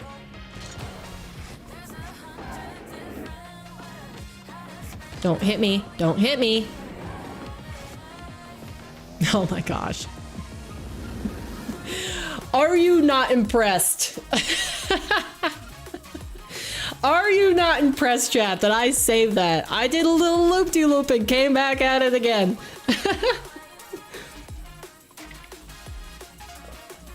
Clutch 360 save. That worked. W. Thank you. Not impressed? Well, you can go and do your own thing, FCB. I don't need your approval because I am impressed on my own. I am impressed with myself, and that's what truly matters. You're making total sense? Okay, good. We're all definitely understanding you, Paper. Totally not me doing something else. Well, that's fine. That's fine. Okay. Well, it's past the time. I guess, unfortunately, I need to actually play the game. Such a sad life we live out here. Yep, we're on West. Good. Good stuff. Good stuff. 200 IQ save. I'm surprised my control has remained because I don't necessarily feel like I have a lot of control today. Oh. This one's hard because the ramp, I'm so used to the more vertical ramp of the other dribbling map, but this one kind of has like a little more of a scoop to it. So I don't know how to accelerate this past the past the lip. Okay, that was getting better. Is it better to have ball cam on or off? I can't tell. Oh, that's pretty good. Oh, that's pretty good. Oh yeah, that was smooth. Uh-oh, I'm going too fast. Oh, this is bad.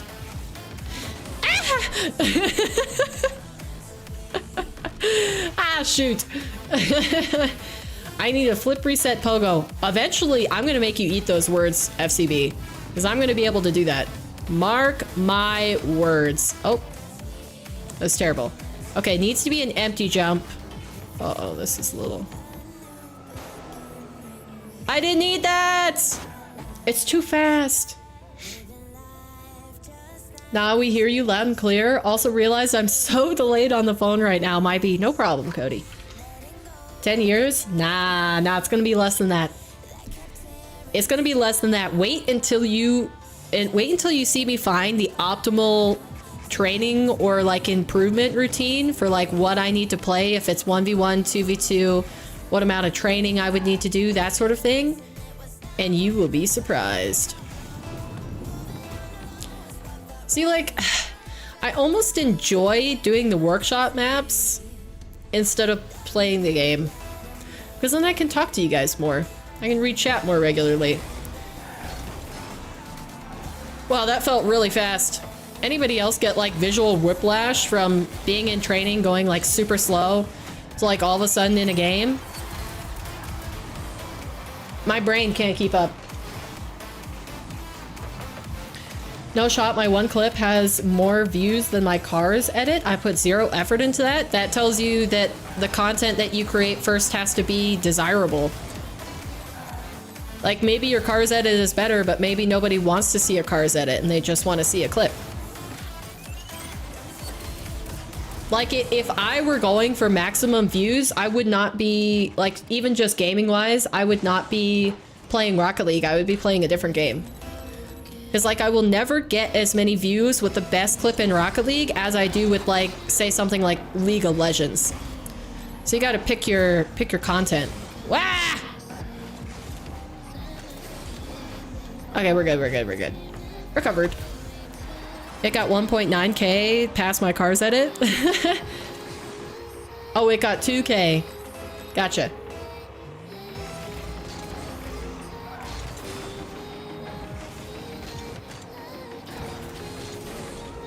Ba-ba-ba-ba-ba-bang! They missed.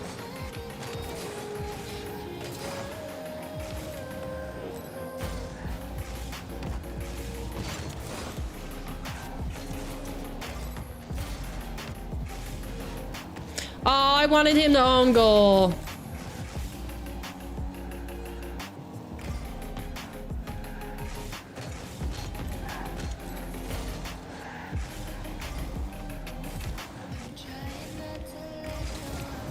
No!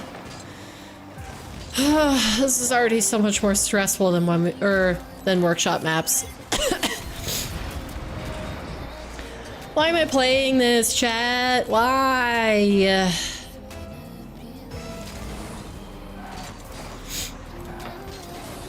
Complaining won't do me any good. I should just...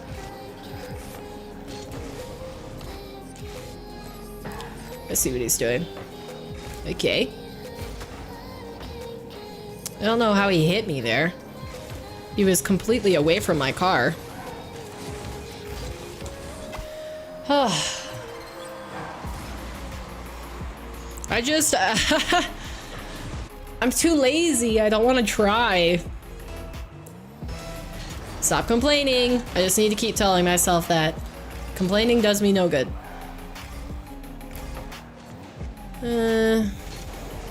Ay. And he moved that really fast. Why? Because you love this game? It's your favorite? Yeah, but it can be less of my favorite sometimes. Ay. I thought he was gonna go for a flick.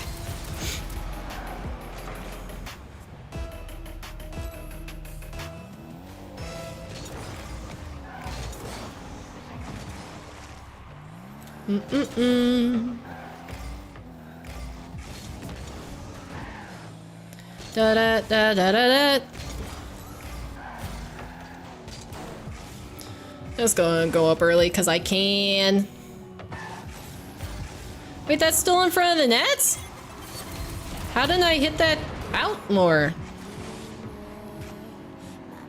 Okay, that was actually moved out on my screen and then it readjusted to just hitting him?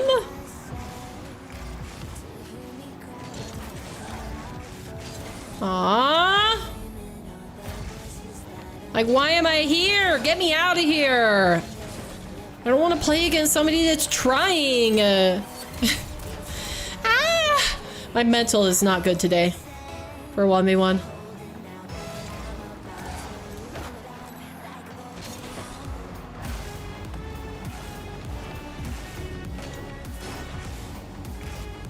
You know what I'm gonna say, chat? Somehow he didn't die. Somehow he didn't die when I was driving full speed into him.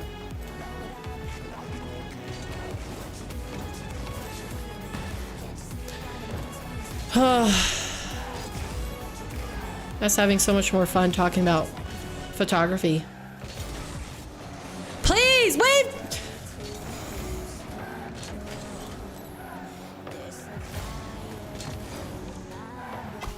Okay.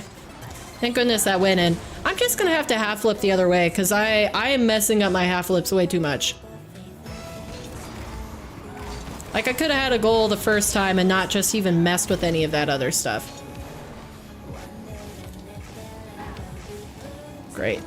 Good job. Good job, me. I just don't even care to save the ball. Like, I only want to play his car. Demos are broken this season, I swear. No, it's my internet. I promise you, if I had 20 ping, demos wouldn't look as broken.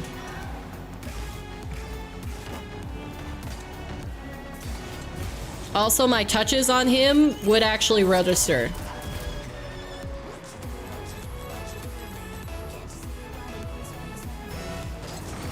I just need to get over myself and actually care. Oh, that's so weird. Like, this guy is playing casual like a ranked match.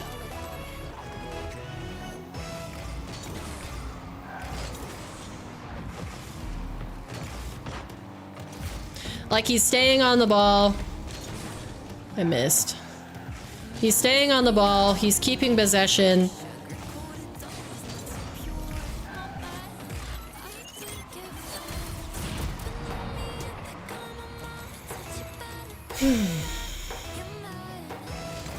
Like, why am I even playing if I'm not trying?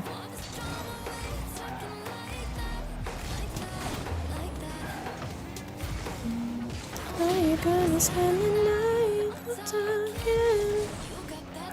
On your mind again. What? I totally hit that before he got here. What is that? Oh my gosh, and I could have sworn I got a cling dunk on him. Like, come on! I didn't get the boost either. Why am I even here? Why do I exist on this pitch if he's just gonna get the favor for everything? So freaking stupid.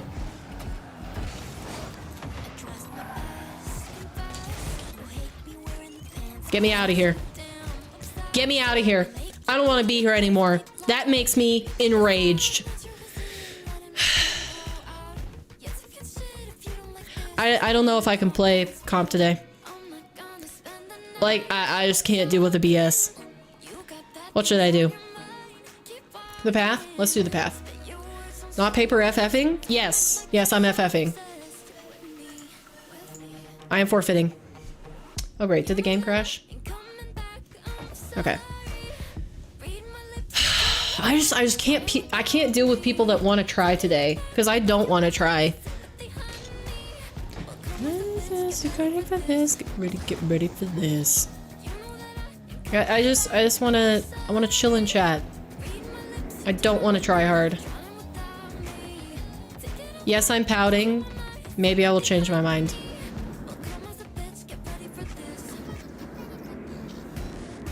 Logical. I mean, I don't know how the pros do it. Honestly, maybe if I weren't just playing 1v1, but I think the same thing would happen if I were playing 2v2. Like, the only mode that I think would be passable right now is 3v3 because I can just like go whenever I want and turn my brain off. And then if we get scored on because I went whenever I wanted, like, it would be, I could just blame my teammates. But like, having full accountability and not wanting to try hard, it's not gonna work. I can't not care. In Champ 1, I will get stomped. Like, maybe in gold I could just play however I want and it would be fine. But that's, I can't get away with that in Champ. People will clap me. I can't get away with it in casual. Like, you guys saw that. I couldn't even get away with it in casual. That guy was absolutely rinsing me. Just because I didn't want to try for every single ball and activate, like my brain right now in terms of like game sense is probably on like 20% power. And I couldn't be bothered to turn it any higher. That guy seemed like, yes, he was kind of messing around, but like not really. He seemed like he was 100% try-harding, like that was for $5,000. Which, you know, good for him. Good for him. I'm not knocking his, you know, competitive drive. I just, when I can't match it, what's the point in me playing? Like, if I'm not in that mindset, I'm just gonna get rinsed and I'm gonna be tilted doing it. It's not productive for my emotions or for my rank or for my improvements. I don't know if I could do this same series. I'd really have to change it. I'd really have to change how this series worked if I did 100 days edition for like other game modes like 2v2 or 3v3. I would have to change it to be not about games and more about like improvement and training around that game mode, maybe even getting some coaching. And seeing how it works like that, because like the emphasis on the game count, while it is good for the viewers, I think it keeps more people engaged when they can see like, oh, 1,000 games, that's a lot of games. Like, it's not worth it if I hate myself while I'm doing it. You know? I guess I'm just too logical that way, where it's like, I can't just purely go for content, because if I was just going for content, like, yeah, it wouldn't matter. But because I want to improve at the same time and playing the game, or playing 1v1 for like 90% of my time isn't the most efficient way for me to improve, like I'm not liking it as much.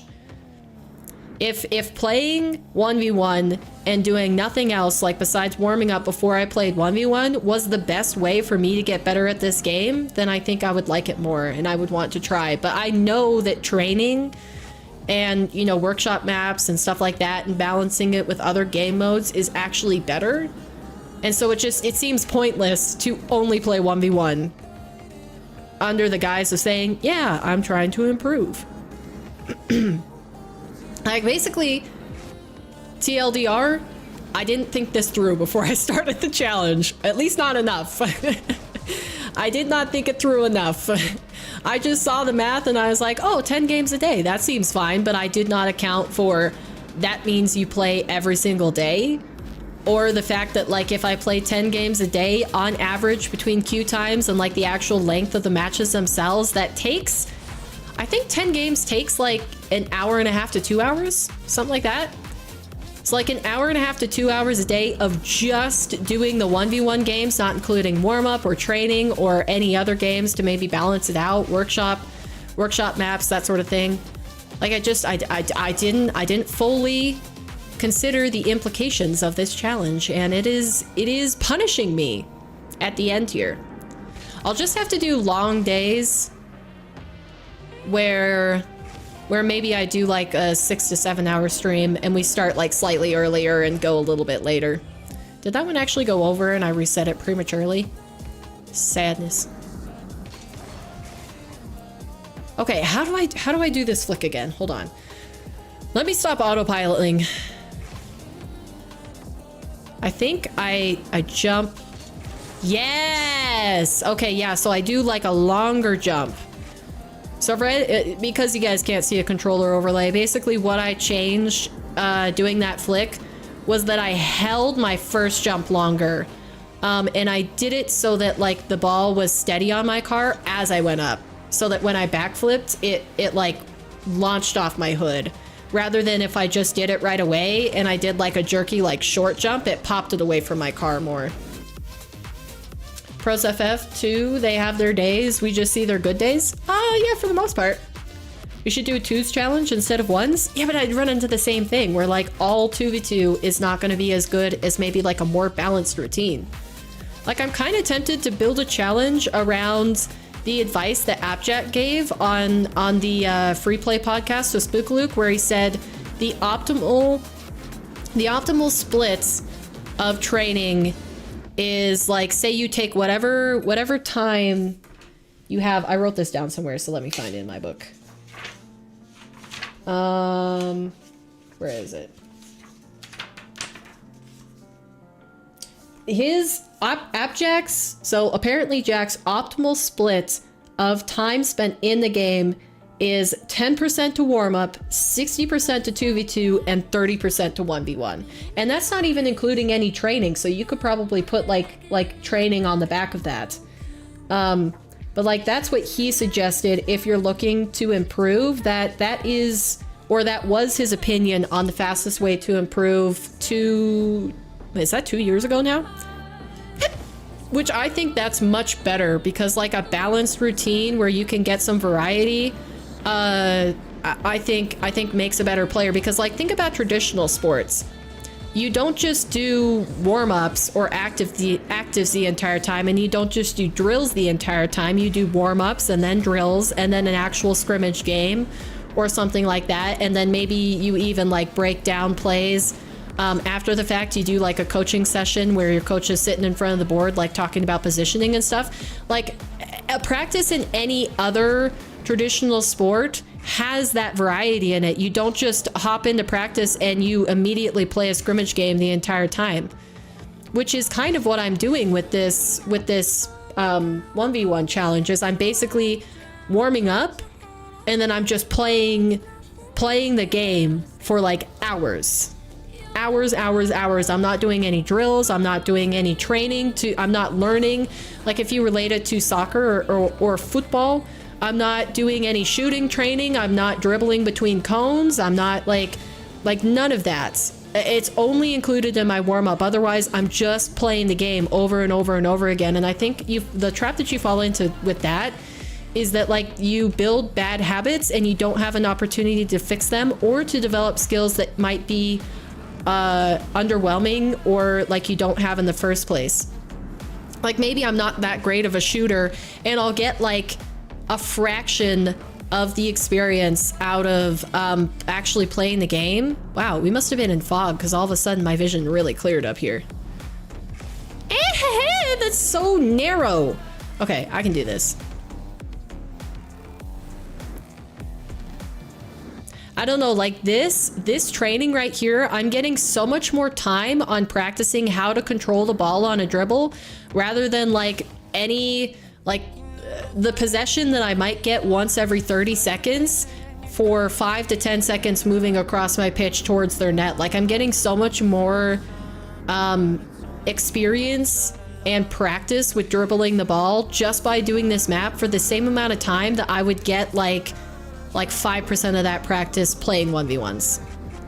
Like I still get, and then think you move that same ratio and you compare it to like 2v2 or 3v3. Oh, that's a sharp turn. Holy cow. Wait a second. Wait, I got it.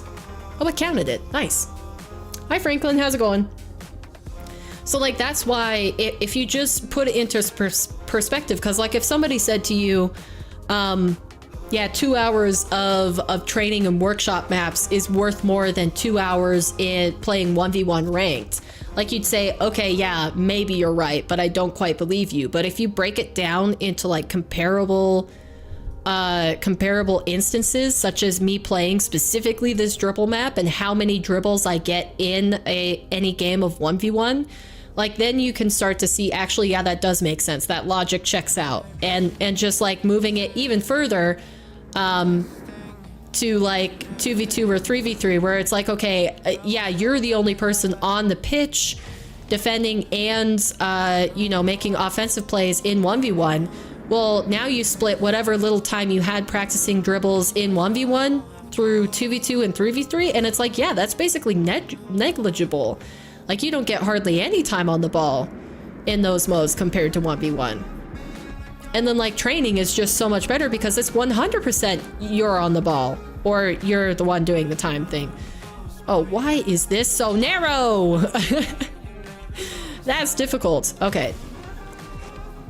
When I've played this in my free time in the past, I think I got maybe one level past this one. And it took me a long time. It took me like an hour.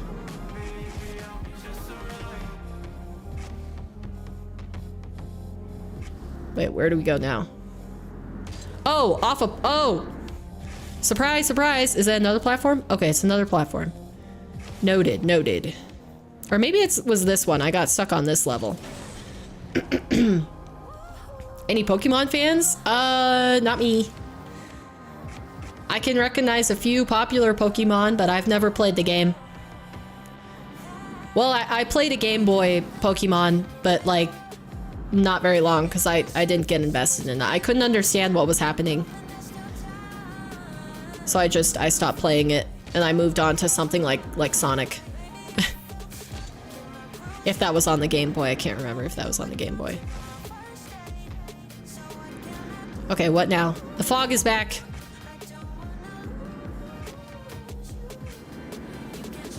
Nice! Wait, what's... Okay, so this is a platformer. Whoa, why are they all different heights? Okay. Man, this is really soon after that dribble to get the ball on your car. Ah! No! Bummer. This is literally the furthest I've ever gotten in this map.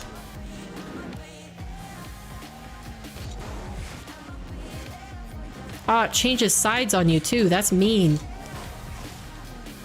How many more of these do I have? Wait, I actually just want to check out this whole level. I'm cheating. Oh, that's not bad. Wait, then you enter a cat. Oh, I want to pass this. I want to see what this is. Wait. Is there a little Eggman here? There is an Eggman here. Hi. This is the once great temple of Kokuryulan, a holy space dedicated to the worshipping of the god of the feathered sun. The place has been ransacked, but there might still be something of note inside. Fortune and glory, kid. Fortune and glory. Anyway, give me a hand with this door, will ya? Legend says only royals can open these doors, but nothing we can't get around. You got something to smack those activation plates with? I bet that does the trick. Oh, so he's talking about the ball. Probably. Activation plates. Oh. Oh, those! Oh, you have to shoot it at the door. Huh. Is this one of Left's maps? I don't think so. This is called the the path. Wow, excuse me. Here's the picture for it. It's this one. Shadows of the Throne. And their description is right. The path is a skills challenge map unlike anything you've ever seen before. That is correct. It is unlike anything I've ever seen before. Okay. That was better control off the start. I hope you guys don't mind that I'm just like not playing 1v1 right now, because if a casual game gets me that tilted, I don't know what I'm gonna do in ranked. Slow down! It's too fast. Okay, thanks, of course. You always just need to ask and I will show you if I can. It's not like I'm trying to keep anything secret. I love to share things that I think are great with everybody else. That's why I talk about truffles so much. Because I just think it's fantastic, and I think anybody who doesn't know about it should use it. Like, possibly native Twitch streamers don't need to use it because, you know, they already have all that functionality built into Twitch. But like for any YouTube streamer who is not using truffle, I just want to scream about it from the rooftops that they should incorporate it because it's so much better. It's so much better. Maybe someday it will be native in YouTube. Those sorts of features, not truffle. I don't imagine they'd ever integrate. Like, imagine if YouTube bought truffle so that they could integrate it into YouTube. Wouldn't that be something? I don't think they ever would, though. Oh, oh, oh, oh, oh, oh, oh, oh, oh. Are you doing pixel art of Pokemon? Why do you ask about Pokemon fans, Modern? Okay, okay, I'm not even trying.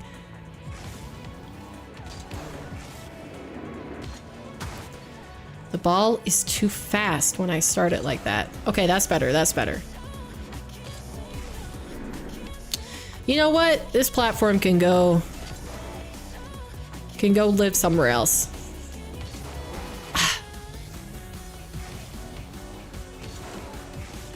Better. Man, it'd almost be better if you started this level and got past it after doing the other level. It's not even that long. Oh, better. Okay, calm, cool, collected, for goodness sake. Pokemon is crazy here. Oh, where you live? No!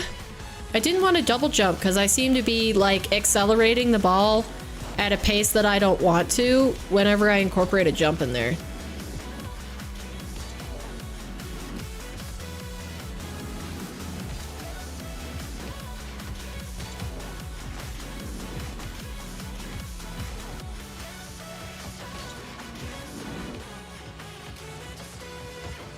Chat.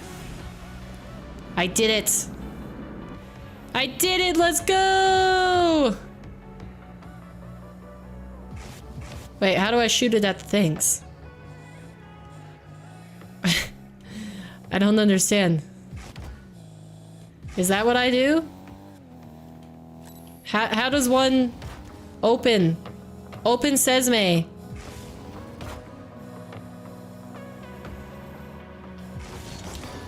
Open Sesame. Oh, I got one. Get it.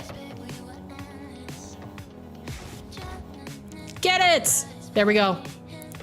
Now do I take the ball through? This is kind of fun. Wait, where do I go? That way? Okay. Oh. Oh. Wait, what? Oh, I have to jump over this? And the branches are collision? Oh dear, this takes a skill that I do not have. Nope, just kidding. Apparently you could cheat the system. So what do I do here? What is this? I'm already dropping the ball because I'm looking at everything.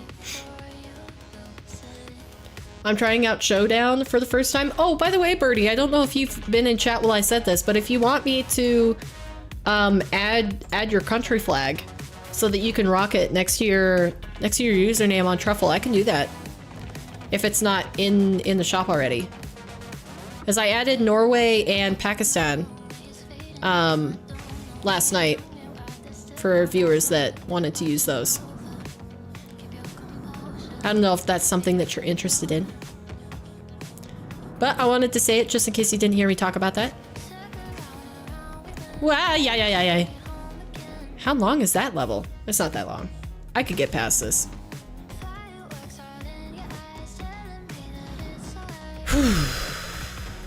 Okay.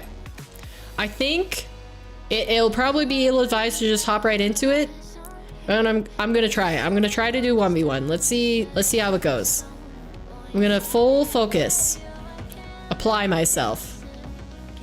As I shouldn't shy away from 1v1 just because it's hard. Okay. CJ2 solid. All right.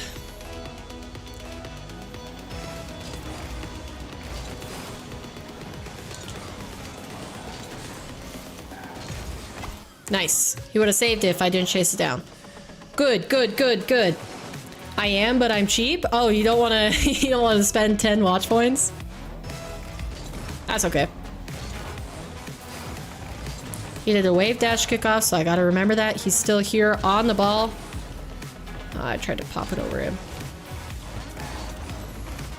He's going to keep it for himself. Okay, I'll chase it down, show him that I'm not afraid to dive in there. And concede a goal because of it? Yeah, that was a stupid dive. Okay. Oh, I don't have my overlay up. Sorry, I'll put that up, chat. Hold on. It's gotta be in between goals.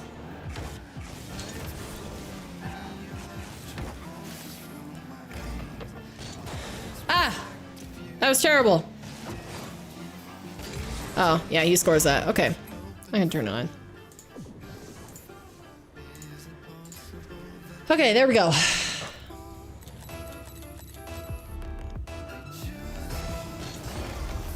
Middle of the ball. That was all right.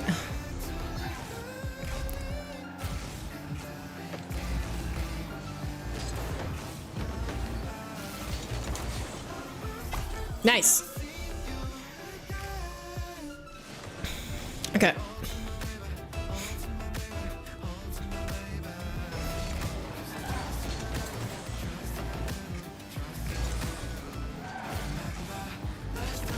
Oh, that's off. Darn it.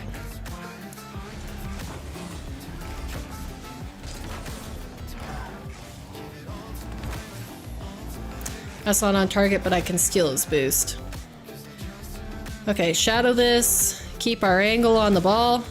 He didn't get a flip reset, but I thought I could still challenge that. Ah. W. I think I have to change the playlist. I'm gonna change to the copyright free one, the favorites again. Okay.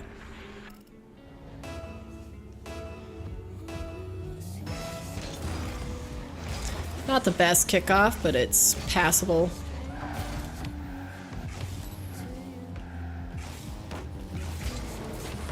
Ah.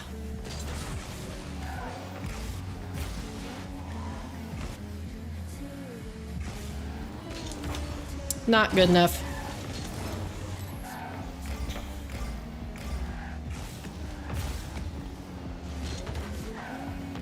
Oh,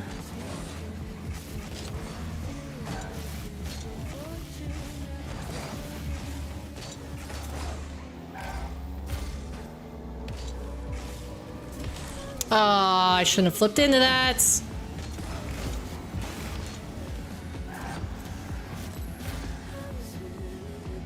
He's still here. That was bold of him to challenge on the corner like that. But he covered it well. Whew, okay.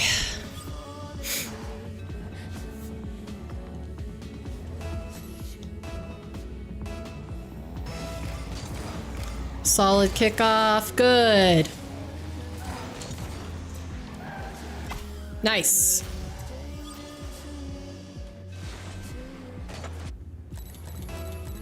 Okay, I think I'm gonna do a wave dash kickoff here. Oh, he did one too. That's funny.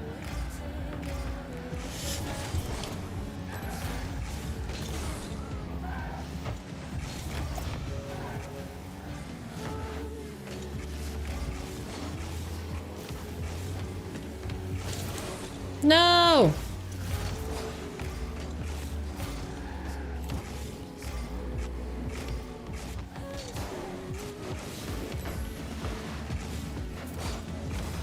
I'm gonna take this with me. Where is he? What? How did I miss that boost? Excuse me? Okay. I don't know how I missed that. That was actually kind of confusing.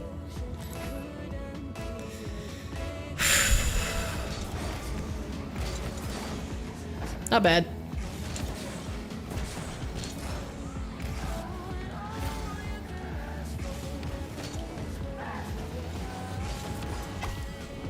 Good stuff, good stuff.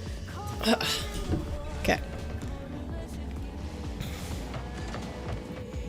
I actually am so lucky that he didn't get more of a touch on that ball. Nice. I thought he was AFK for a second. So I just chipped that. Did he move at all? No, he moved a little bit. Huh. It's not like he's having connection issues, that I can tell, at least.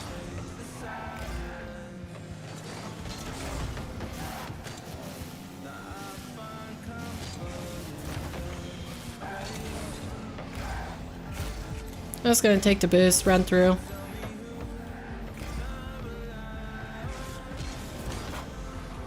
I think I need to flip early on those challenges where I hit it off the top of somebody's car. The key is to like flip high above, but also just like flip early. And sometimes I'm lazy and I flip late. Oh, that didn't go too badly.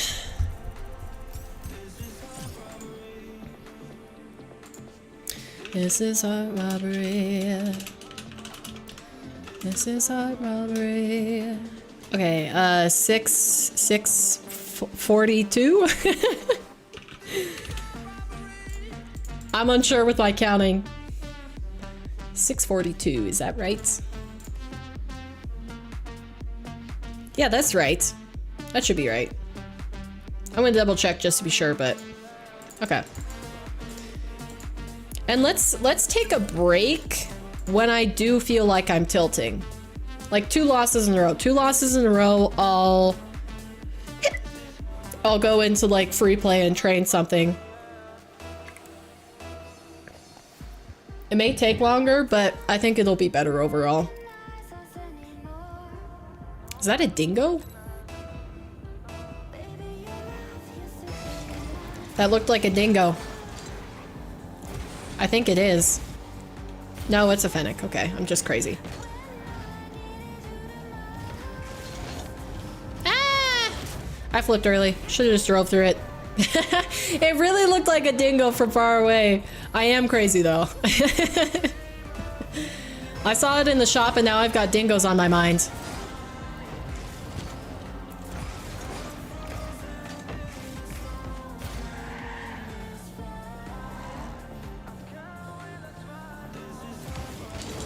I wanted to double pop it.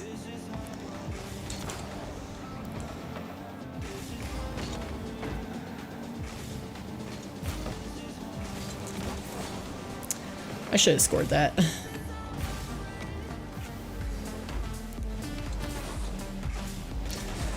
Okay, stop moving crazily.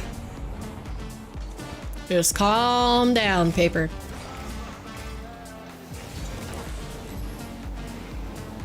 I hear him.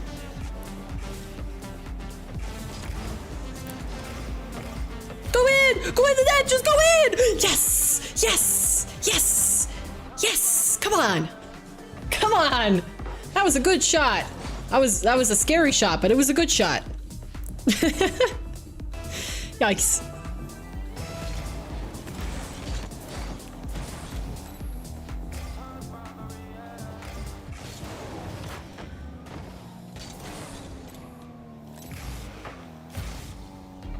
He's gonna cut this.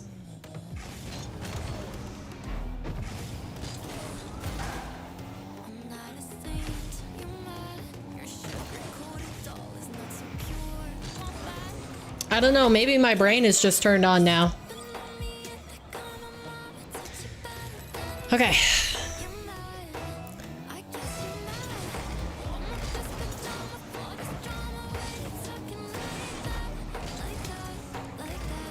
Woo! Man, it feels good to win. I just don't like to lose. Keep focusing.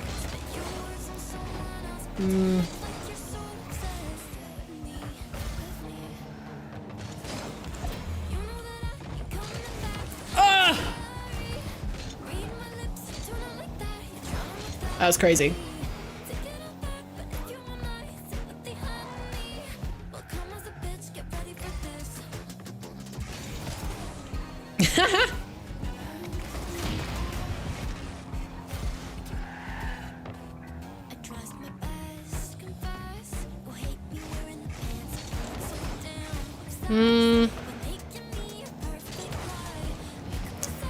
Not the best.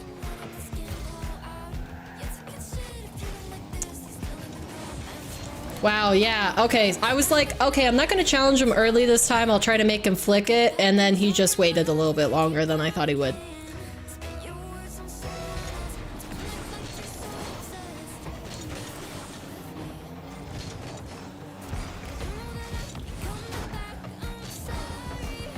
I shouldn't have committed with that half flip. That was a little bit far forward. Could have punished me there. He's just gonna keep carrying it, so I guess I'll keep hitting it off him. I stopped too! I stopped low! It's fine, it's fine. Get ready for this, get ready for this.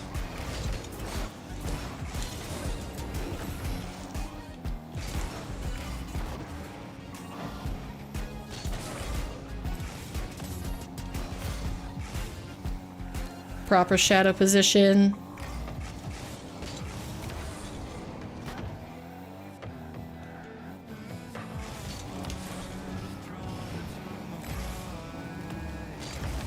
Oh, too high.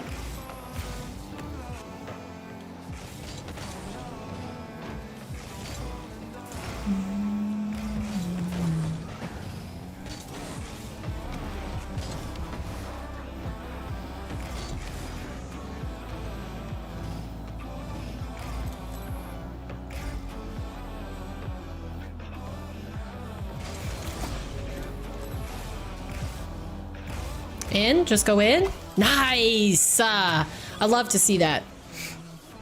I'm gonna try and relax before bed, so I'm off. See ya. Night, Modin. Thanks for being here.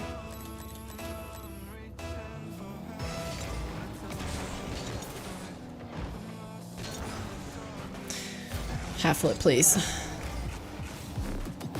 Why'd I do that? Now I'm very low boost.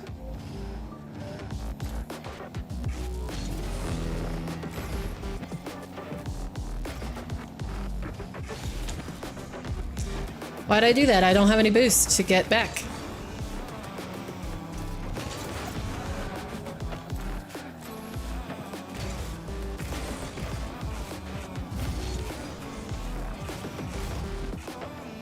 Whoa! That's why you don't flip and commit. Is this guy gonna learn that he can't carry it on his car while I'm here? Like... I mean, he doesn't need to learn if I do stuff like that. That was really dumb.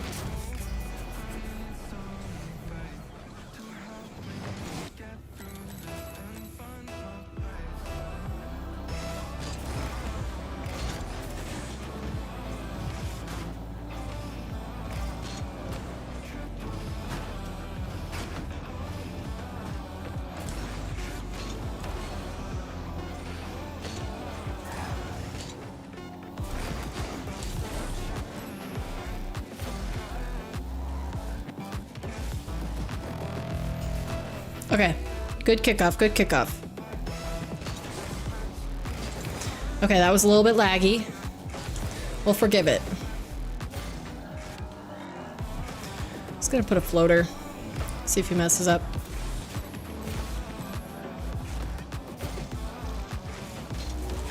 Oh, I hit that wrong.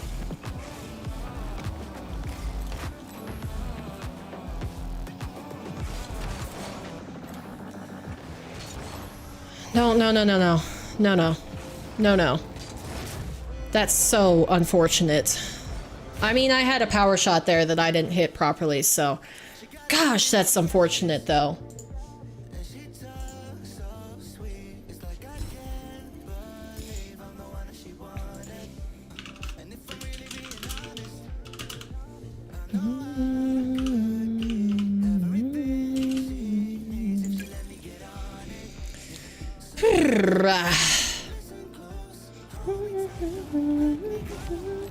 Man, that was fun when I was winning. Less fun when I lost.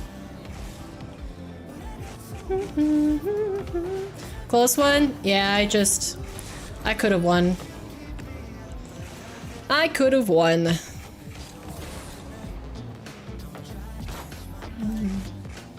Please open night. Oh, oh, oh, oh, oh, stay the night. I'ma do us right.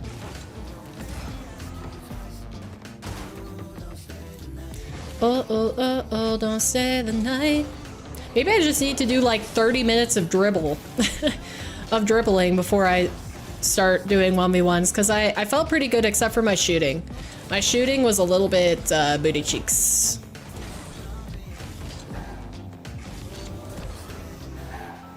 Do do do do do. Maybe instead of taking breaks in free play, I should play other game modes.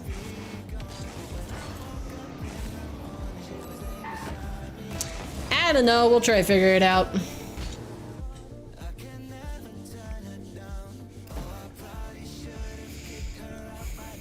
Okay.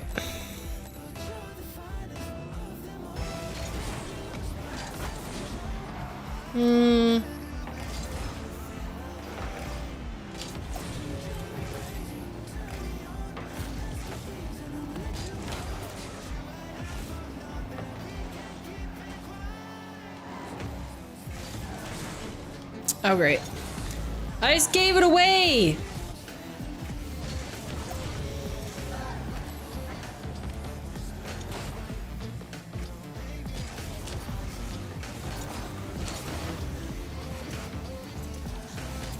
Nice, nice. Is that a space station decal? Can't tell what decal he has on. Oh no, it's Dignitas. It's an old Dignitas one. I remember now.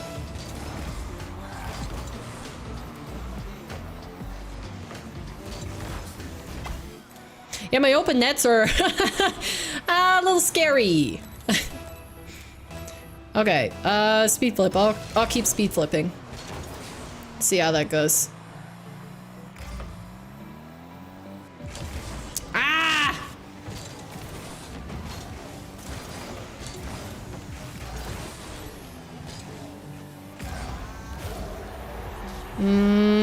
Don't flip through the ball when you don't have boost.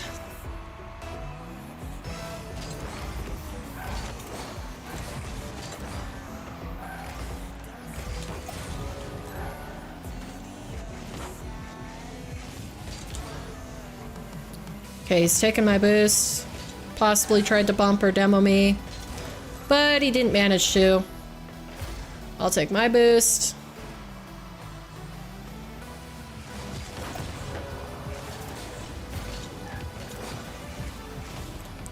That lag was crazy.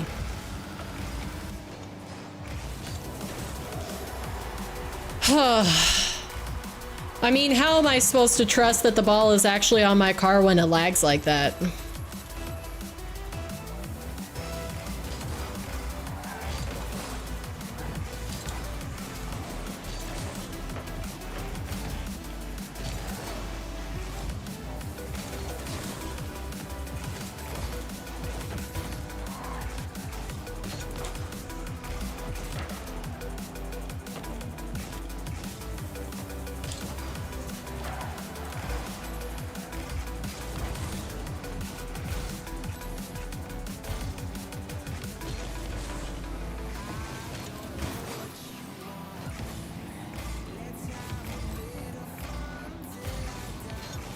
Hmm. 50?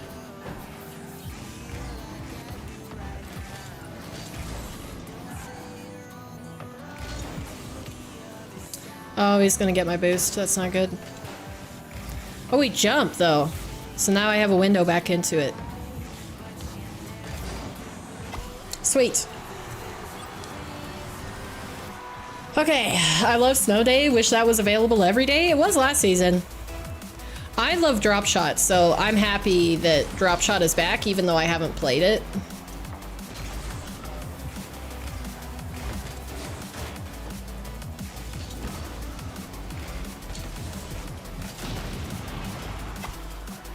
He demoed me, but I got the goal, so I'm the real winner.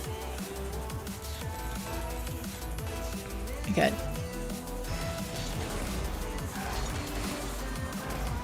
I'm just gonna get the boost.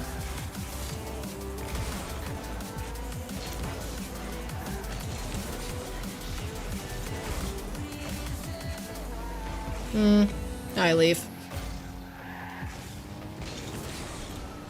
Is it off? No. Darn, I really thought that I could tackle him like I did the other guy, but I guess not.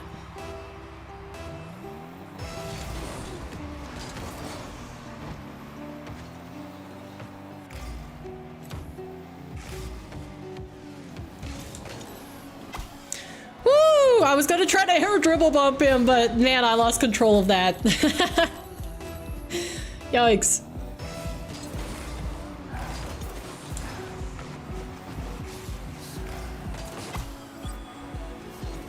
Yo, my kickoffs are just like good right now. Is this guy speed flipping? I can't tell.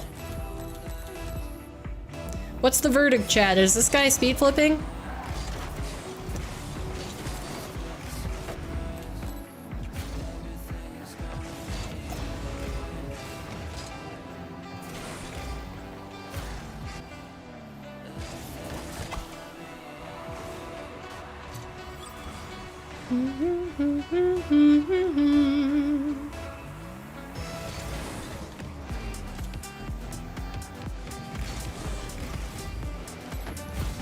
Hey, I got it into my corner and I didn't die. Somehow.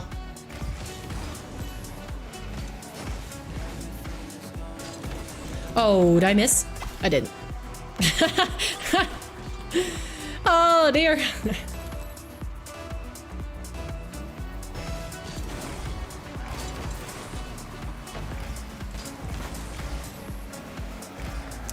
That's okay, I don't need that boost.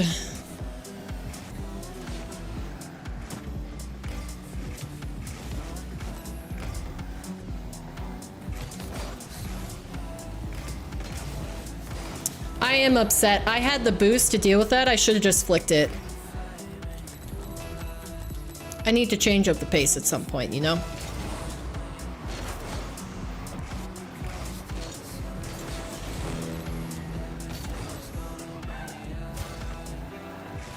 Now this guy can flick it over me, so I'm not gonna go for that.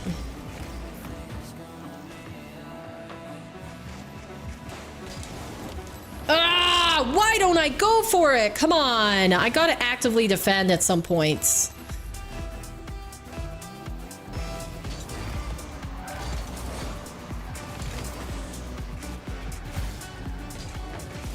I missed! It's okay, I don't need another goal.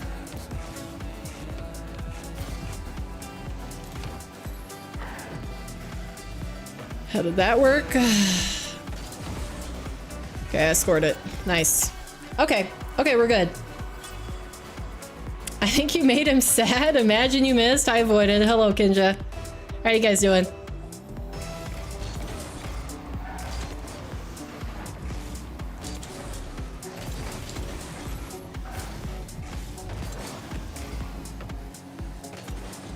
Yeah, it's too bad he missed.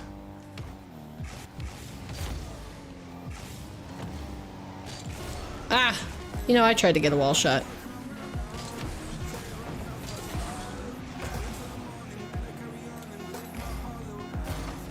Fine, I can let him do something if he wants.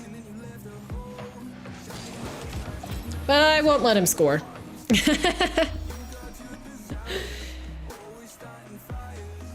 Ugh, my hands are cold.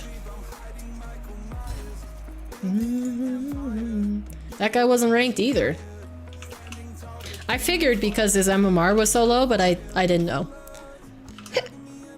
44.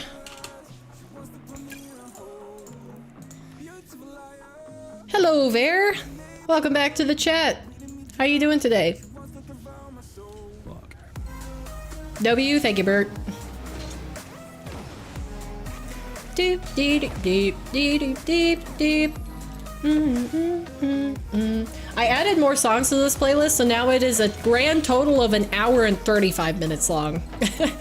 I'm still working on it, but I think eventually what I'll do is just make it my main playlist. Because I added all of those, like all of the various tracks to the other playlist, and they were fine so that I could have like good variety of music while I streamed, like a long, a 10-hour playlist so that there weren't any repeats in one stream. But I don't like all of the songs anymore. Like they were passable for like a listen or two, but over and over and over, I don't like listening to them. So I might just have to prune that playlist, but it'll get rid of a lot of songs, so I kind of want to do it separately. I missed the stream and I might miss this stream. No worries, Bear.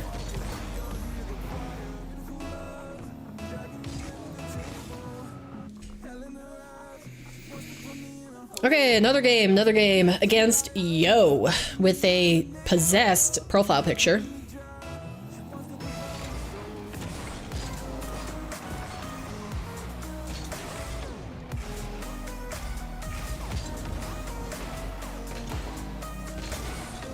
Maybe this boost will spawn? I don't know how soon he picked it up. Oh, yep.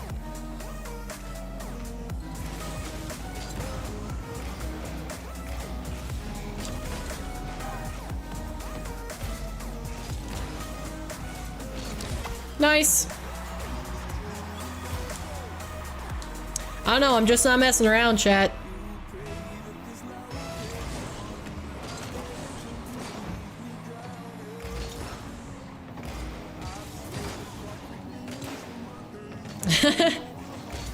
I don't think he likes how much I'm tackling him. I might be making this player frustrated.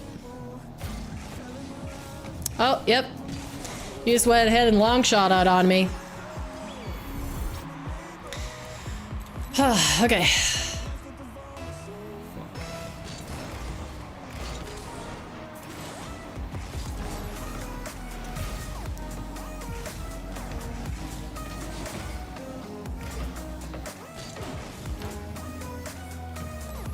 Get me back.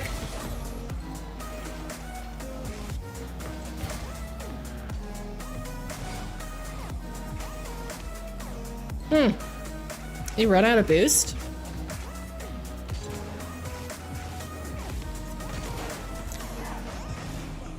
Kind of crazy that he saved that.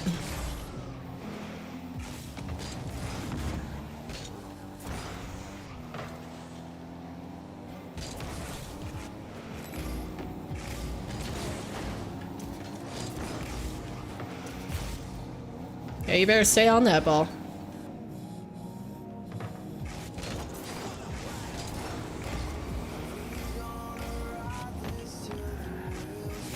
I just gave him a free run up to the ball.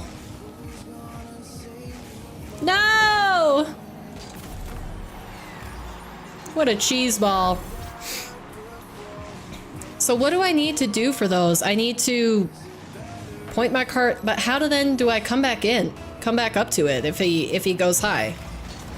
If he ends up going high? Like, how does that...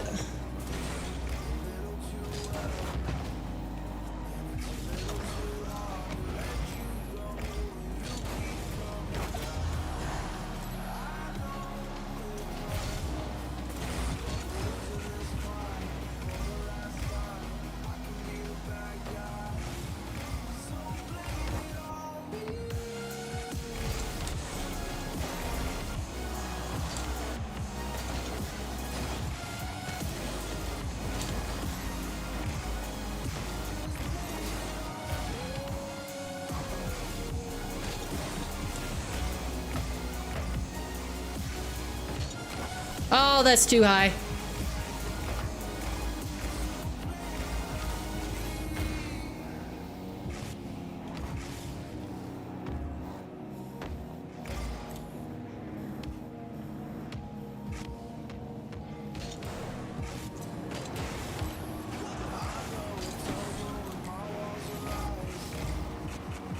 No! Man, I mean, it was close. But how did I not make contact with him? Did the ball needed to be a little bit faster.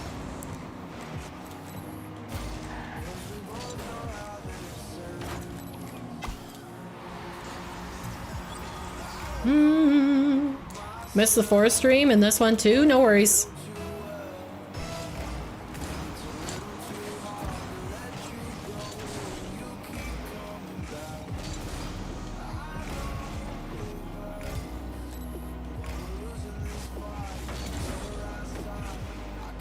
Dude, his long shots are lethal.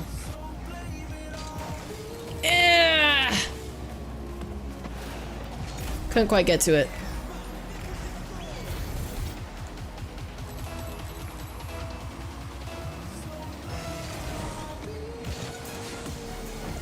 Oh, my finger fell off of the joystick.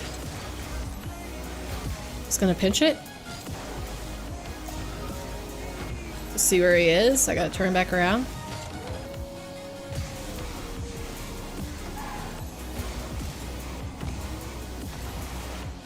What? That's some bull.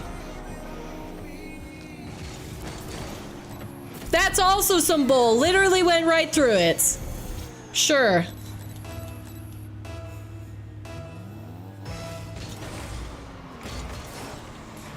Not bad. My kickoffs are better. That's the difference of today.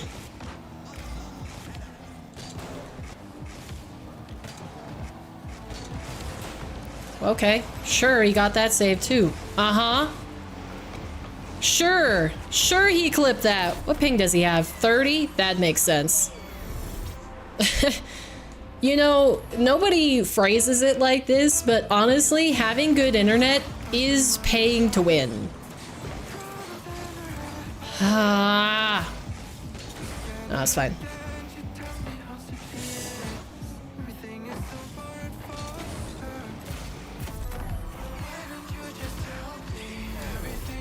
Hey, Philly, please stop repeating the same message.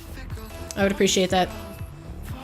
If nobody responded to you yet, then probably nobody is looking to play.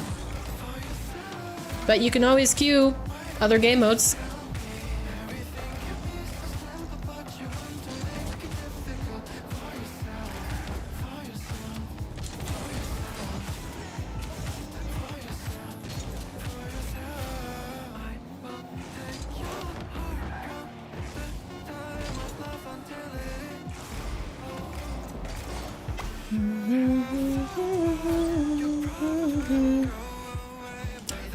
Yeah, and Diaz play on like 150 ping to be on the NA servers? Yeah. I mean, but like they would prefer not to, I'm sure. Like it's not that it is completely unplayable, but I mean, it's not fun. Also, hello, Jeremy. Nice to meet you.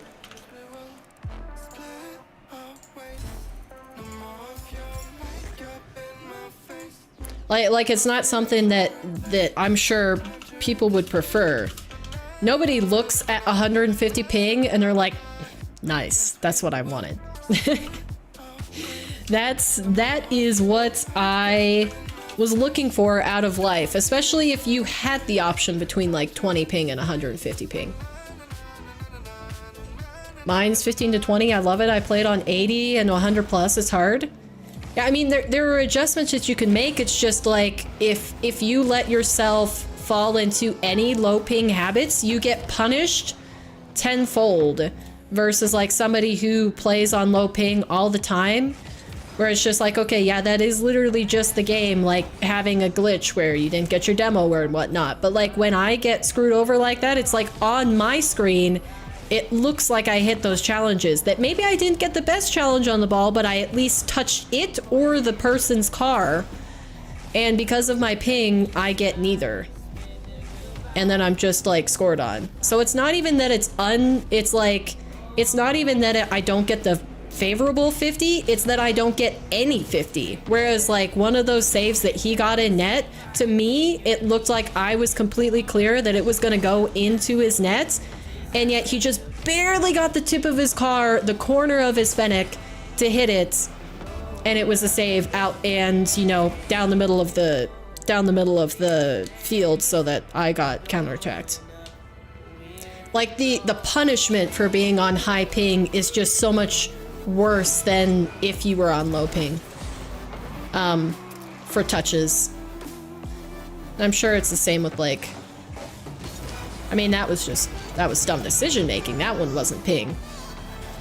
Like, I make dumb decisions, but then I also make like decisions based off of my ping where I don't get the touch that I thought I did. It's a real bummer that you got that small pad. I needed it.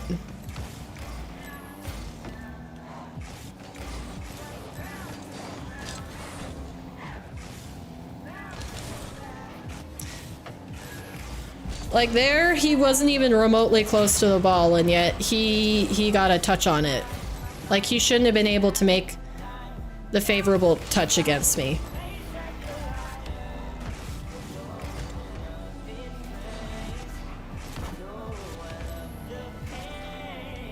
I just missed boost.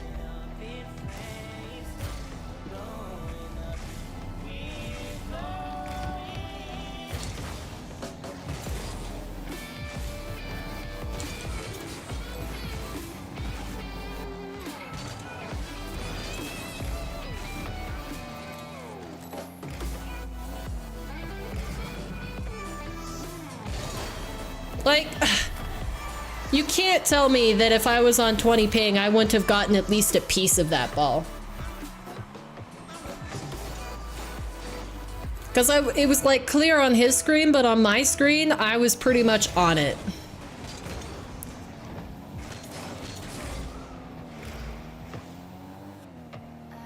My positioning has gone down. I'm not positioning like I was in the first one.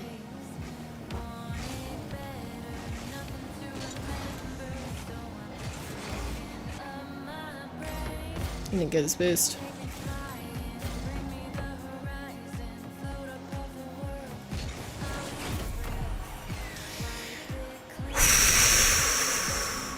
Okay.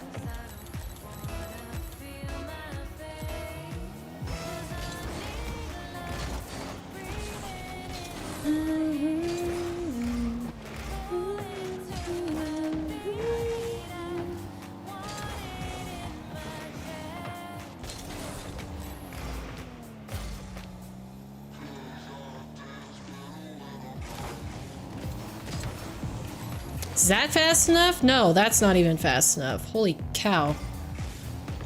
It's super annoying.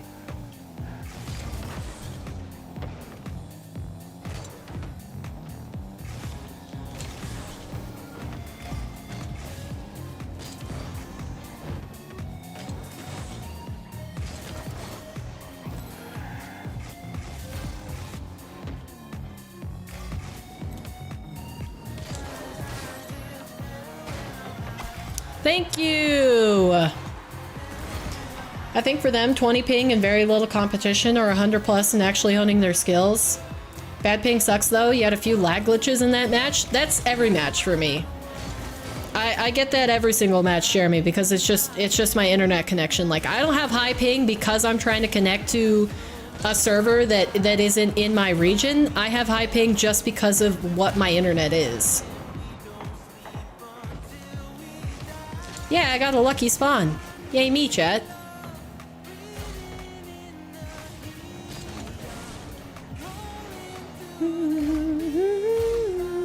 Like, I'm playing on West servers right now, which is my server.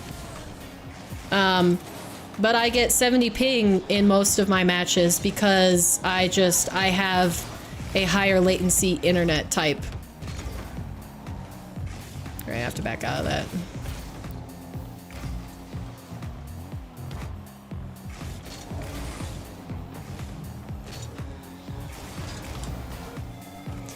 Of course, I get bumped there. And like, it doesn't even help if he has high ping too, because then it just makes it harder to read because it's both of us, like, not connecting to the server in the lowest manner.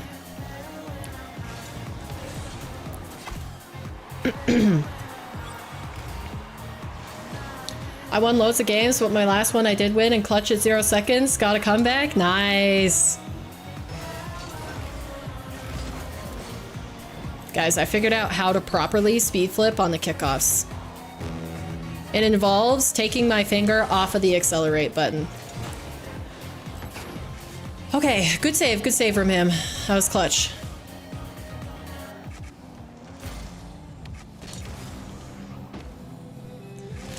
Stop staying on the ball, get out of here.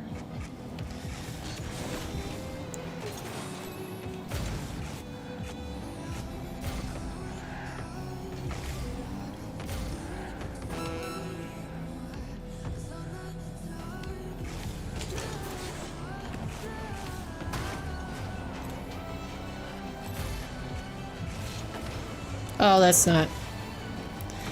But I got possession. Okay, don't short turn myself. Just let him hit it. Yes! Come on! I need a good kickoff. Good kickoff.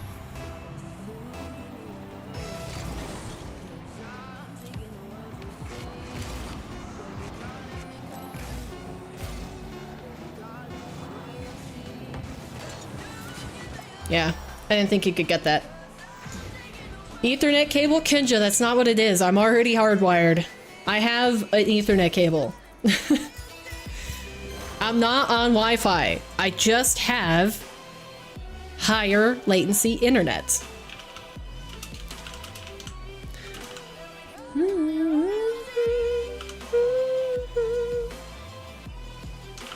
If you don't know what I'm talking about, just go educate yourself. Look up the different types of internet. Like DSL, cable, fiber, satellite, dish to tower internet, like all of them just inherently, because of how their connection works, have different speeds. They have different milliseconds, millisecond response times. So like, for example, my connection is a higher latency because I have a dish on the outside of the house that is transmitting my connection through the air to a tower that is on a mountain 3 miles away. So like, the time that it takes for my information to send and travel through that air is why I have 70 milliseconds of ping in most of my matches, versus like if I had fiber, that internet connection is transferred through light. So fiber is technically, they're like glass cables, and they transfer the information through light. So think about how much faster light travels versus like a signal through air. And that's where the difference comes from. So that's why fiber tends to have like 20 milliseconds of response time, because the 20 milliseconds and the 70 milliseconds, aka your ping, is how long it takes for what you are doing on your screen to bounce to the server that you're connected to and back to you. So to transfer that information back and forth, it takes 20 milliseconds if you have fiber internet. Cable is, I think those are those are wires. It's a metal, but I can't remember what kind of metal. And then DSL, which is the slowest of the cable internets, are copper wires. So they transfer the information through a copper wire.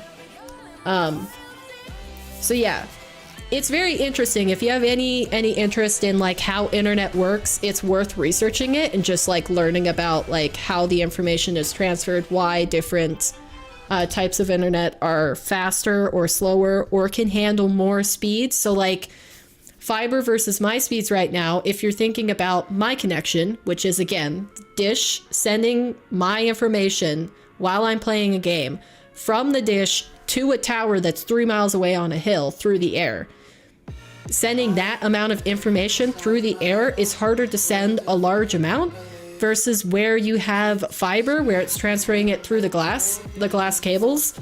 Like capacity for the internet is so much higher. So that's why you see when you get a fiber plan, like my current up and down speeds, maximum that my internet provider allows me to get is 20 megabytes upload and 100 megabytes download.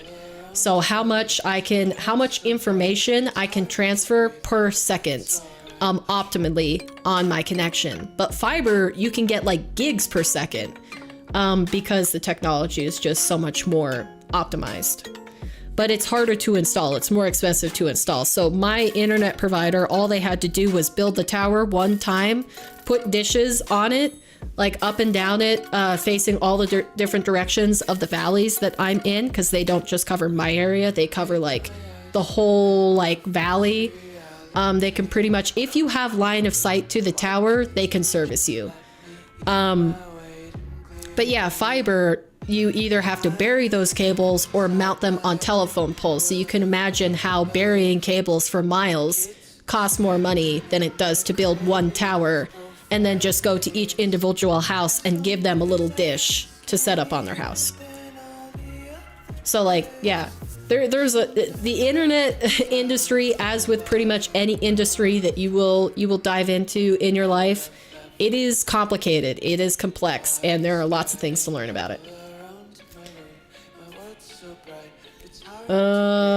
Royalty sounds such like an ancient Greek time song. It's so beautiful. It's like you're a bird flying across the seas. Really? I didn't think like ancient Greek song, but... Will you live on a mountain? I don't live on a mountain. I live in a valley.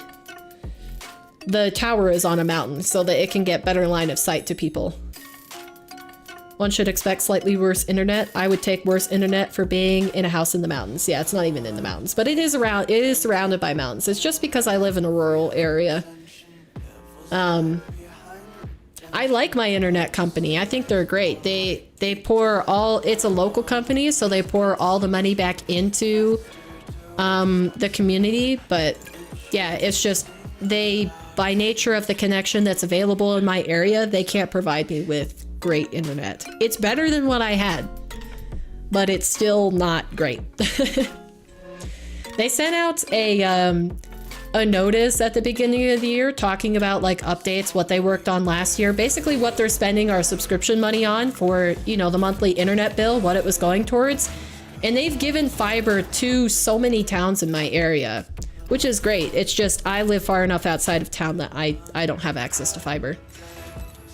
I mean, technically I have fiber, but I don't have fiber right now because the connection from the tower or from their the connection from wherever they have the internet based out of to the tower is fiber.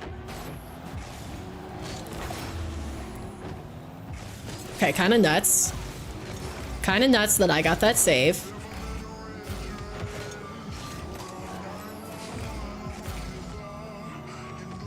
I bet he feels cheated about that.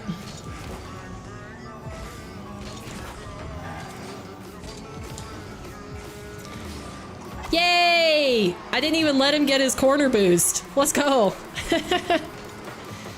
I get 90 to 110 ping and East servers. It's East servers. Yeah, it also makes a difference whether you're on Ethernet cable or Wi-Fi. Is that high? No, that's in. That's not in. He missed again. This guy's just not having a good time. See, like, if I was on lower ping, I would have gotten a touch on that ball where I didn't. Right there. Okay, let's focus up. I'm talking about internet all this time, and I just need to...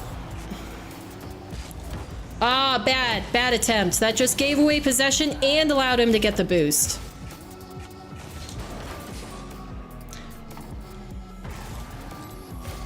I mean, it's good that I'm recovered and all, but I would have preferred to.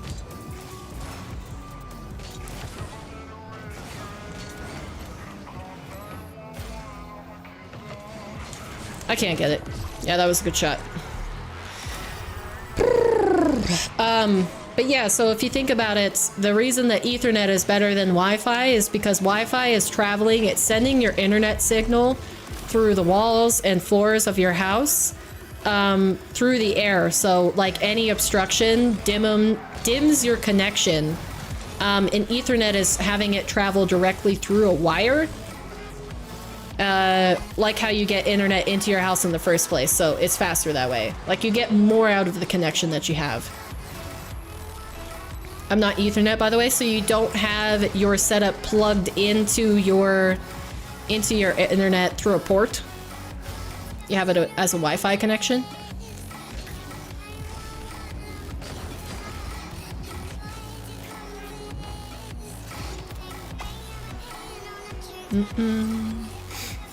No, gotcha.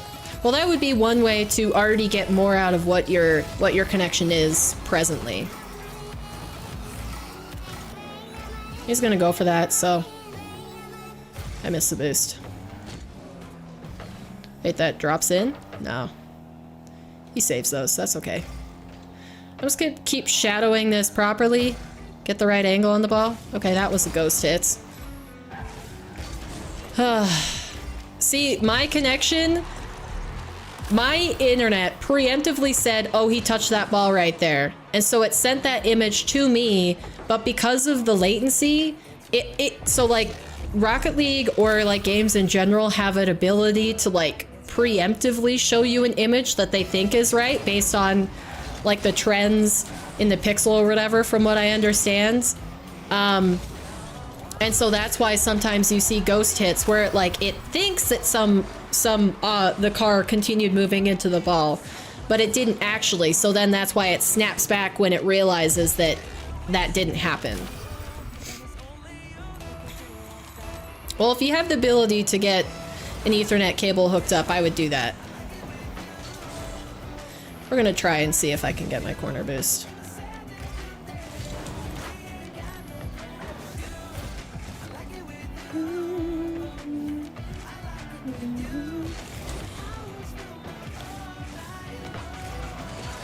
Ah, darn it. Didn't see how close he was to the ball there.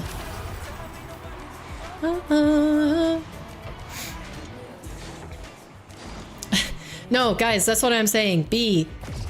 My internet is decent, but it's still my internet. It's nothing with my game. It's nothing with the applications that I have open. It's just the nature of the type of internet that I have. It's just not as good. High ping equals weird funky things happen. It's not the car hitbox. Yes, little things like that might help it. Not the car hitbox though, that one's actually entirely false.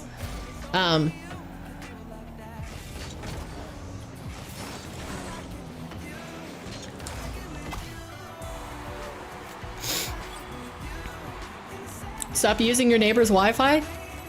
Alright. Be plugged in, it'll change your gaming experience? I agree. Oh. Terrible.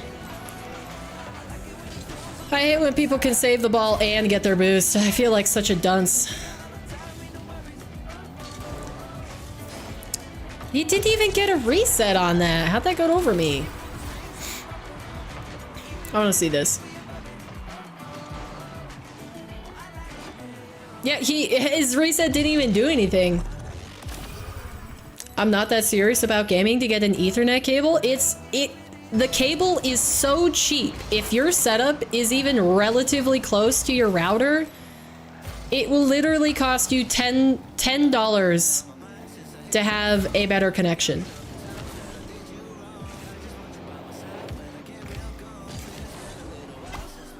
Like, Ethernet cables can be really, really cheap.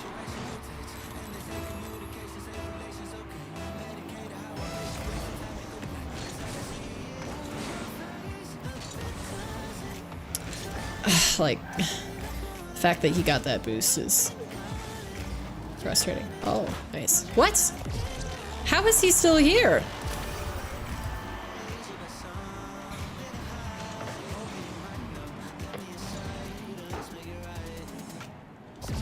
I'm too lazy for that?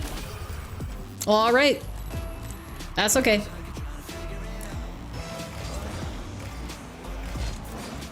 You don't have to do it if you don't want to.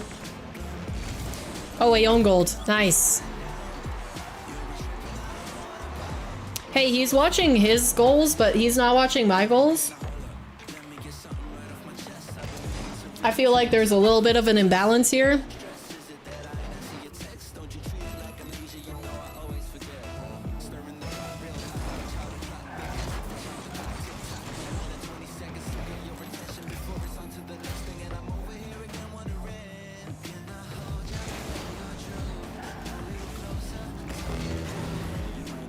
Like, what is that touch? I fully had that past him, and then it went back and hit him. Hey, I've gotten pretty good at those power shots off the wall. That's nice. The internet guy gave me a free 50-foot cable and 100 feet. It's worth the improvement. Yeah, my guy did the same thing when I got this new internet. He just, cause the thing is, he had all that cable on like a spool. Like a huge wheel, and could just like wheel it out.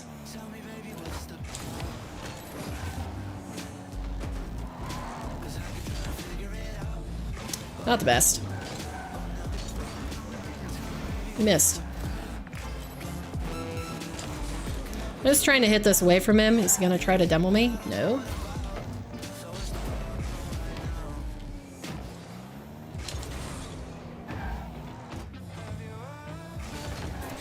Oh no! Yeah, that was a bad 50-50. That was really stupid on my part. Whoopsie. To fix ping, I just moved my gaming laptop next. It's next to your router? Please, please, Kinja.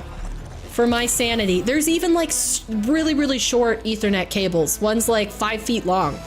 Just get a 5 feet cable and try it. Please, please, please, please, please, please, please, please.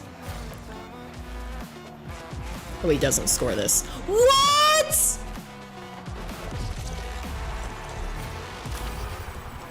How many times did I say that in the past? How? How?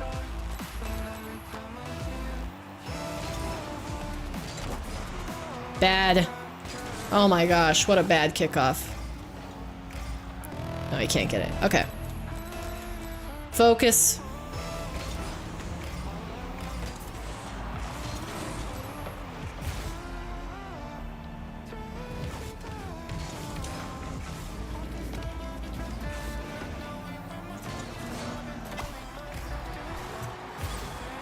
I am very happy that I won that.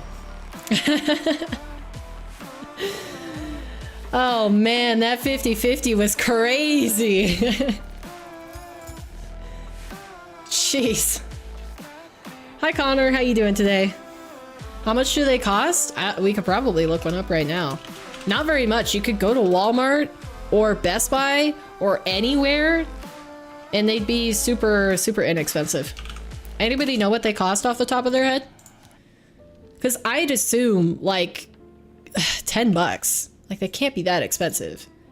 Just like a basic one. And the basic one will do you. Ethernet, cable, Walmart. Yeah, you can get a 50-foot cable for $10.72. I'm seeing on Walmart. It's not that expensive. You probably have one laying around the house. True. You might have one laying around. That might actually be the case. Here, I just found a 5-foot one 5-foot Cat 6, which Cat 6 is the newest, I think. 5 feet long. So if you sit your laptop right next to it, it'd be easy. It's $3. $3 for a 5-foot cable. Which if you already have your laptop sitting next to it. Before you get it though, you do have to check that you have the Ethernet port on your laptop. Because otherwise it'd be useless. But if you have like a gaming laptop, laptop. You could also, can't you get a port to USB converter? Yeah, you can do that too. Which looks like those are only 15 bucks. So here, let me show you what I'm talking about. And now I just need to do that. And that. There you go. Yeah, so if you have this little port right here, what this looks like, this port on your laptop, then you can buy a 5-foot cable and instantly improve your gaming experience. And if apparently you don't have one of those, you can buy this port converter, where it just needs to have a you just need to have a free USB slot. Which I didn't know that was. I mean, I didn't know that was a thing, but I guess that makes sense. But anyways, it's seriously like, it costs so little and it's such a good addition. Like, and you don't even need to get better internet. It just makes your internet better that you have. Like, I think my ping when I changed from Ethernet or from Wi-Fi to Ethernet the first time, it went down like 20. I think I was gaming on like 60 ping. And the thing is the consistency too. And I went down to like 40 ping.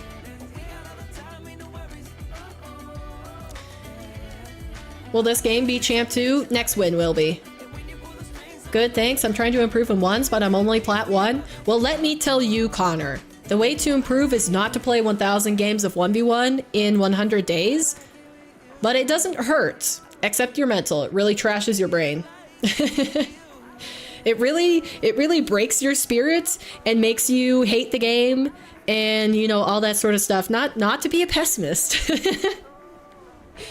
Not to sound like I hate my life right now, but it's kind of tough. It's mentally tough, but 1v1 does help you improve. The main thing that I'm learning about today, the quality in my games, the difference, is that I'm shadowing properly. Because apparently I haven't been shadowing properly because the game seems so much easier. Like my challenges seem so much open, so much safer. And I guess I just, in my previous games, I put myself on the wrong side of the ball, or like I cut off angles needlessly from my challenge. Which, wow, it's such, like, it's a little bit demoralizing to realize how much time I've spent doing that. And I just didn't realize the days that I was playing well, that's what the difference was. But I see it today. My eyes have been opened. Ones is not good for mentality, only if you enjoy it. Like I think ones is really high pressure, stressful. You know, I prefer twos if I'm just like queuing by myself. If I'm with a team, 3v3 with comms is my favorite because there's just so much like passing plays, ability for cool outplays. Like I have multiple clips where I out 50'd all 3 players on the opposite team so that my teammate could get an easy layup of a goal. And like that sort of play is just so satisfying versus 1v1. It's like, okay, you might have a really, really satisfying play and then you're back on kickoff and it's all on you not to mess up. Yet again. And you just rinse and repeat for how many goals you score for that game. It's like, it's so tough, but it does help you because you get the most time on the ball. But I was having this discussion earlier today, their stream with chat, where like, if you're talking about time on the ball and improvement, the best way to get better the fastest is to train. Like if you think about it, me in free play right now, I can go up for however many aerials I want to, and nobody's gonna challenge me. So I'm getting all this time on the ball versus like in an actual game, a 1v1 game, say for example, you get how many? 5, 6, 8 of these plays in a game if you have a good defender that you're going against. Same with any dribbles on your car, any sort of offensive pressure. So like it makes sense that just training gives you the most improvement because you're getting the most time to train what you want to train, like improve what you want to improve. Imagine saying, I'm going to become a great basketball player, but then spending all your time shining your shoes. That's not a good comparison. The comparison fell apart there at the end, but you guys get my point, right? Also, I figured out that I was speed flipping wrong. Oh, that was terrible. I just gave away the ball. What am I doing?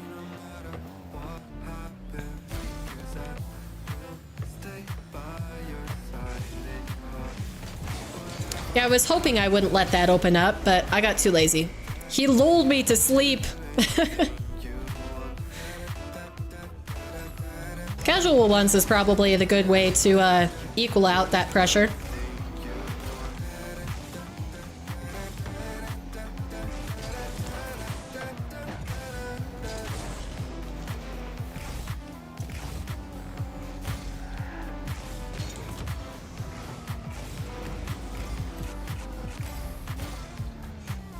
Don't cut myself off from angles early. Stay close to the ball. What? Dude, again!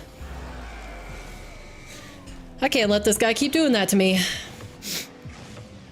I use one to practice mechanics against an opponent. I don't play to win in ones. Yeah, well, for a competitive person, that's kind of hard to do. Because I want to win. All the time. I tried to remove that from my play, and it didn't happen. Like, I kept wanting to win. I covered the scoreboard. I said, you know, happy-go-lucky mentality. It doesn't matter if I lose. And just still, I wanted to win. I kept wanting to win.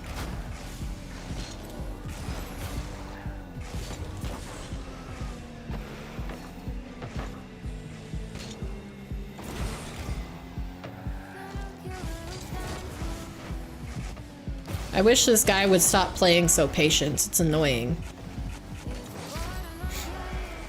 He's forcing me to make a move on the ball and then manipulating my play around it. Uh-oh. Is he gonna do something different? Okay.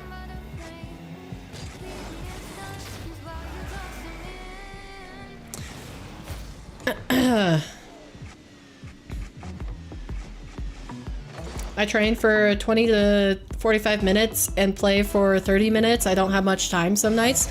Yeah, well, whatever you can do is better than, you know, anything else. Like, if you have 20 minutes and you can play, playing for 20 minutes is great.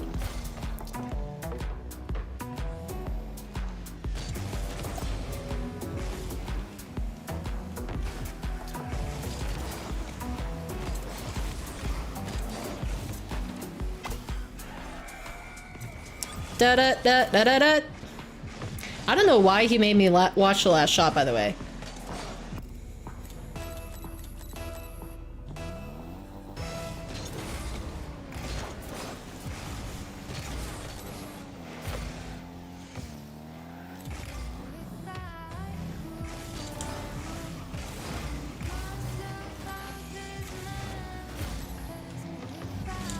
I got his boost. Oh, but he might score. That's such a bummer. Okay, what did I do wrong here? Well, I can't really see. The play doesn't go back that far.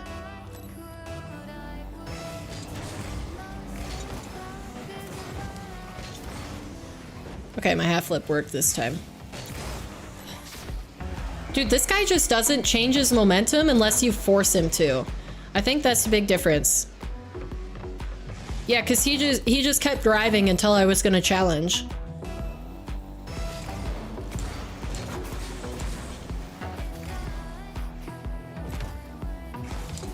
Ah! Like, he's not even scoring. He's scoring because I'm messing up, not because he's actually doing anything crazy.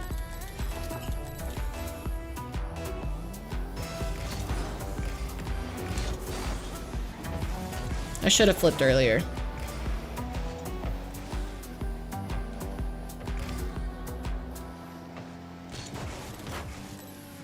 Like, and he's not driving through anything. He's not flipping through anywhere. He's just staying grounded the entire time.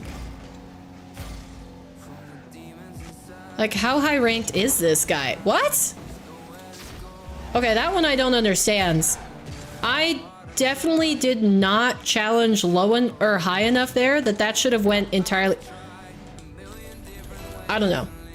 I don't know what to say.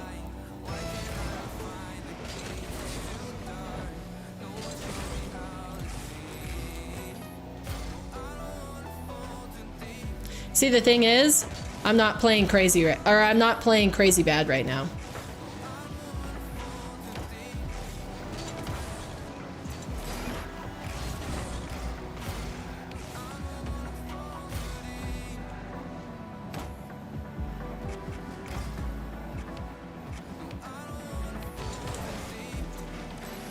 Yeah, I got another goal.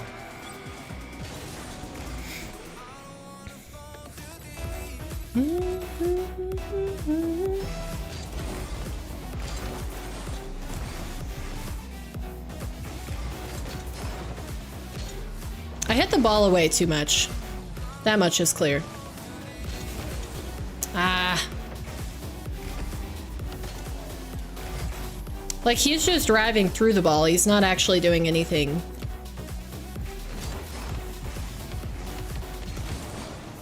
Just gonna keep it in the corner.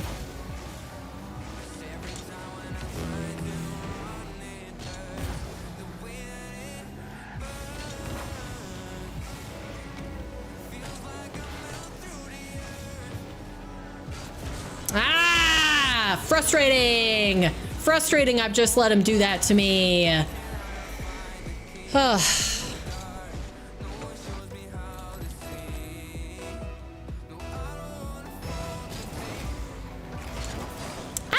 no! Not for the 10th goal, please.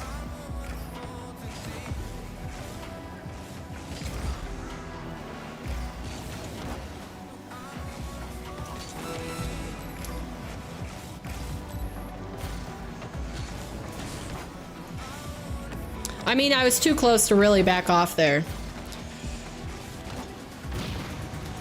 I thought I jumped high enough that he wouldn't be able to kill me. What you doing? He's just wasting time. I selfishly do not want him to score a 10th goal, so I'm like, as long as it doesn't go to double digits, I didn't truly get, like, smacked around, did I? Might fake here. No, I'll just go for it. I mean, that just drops.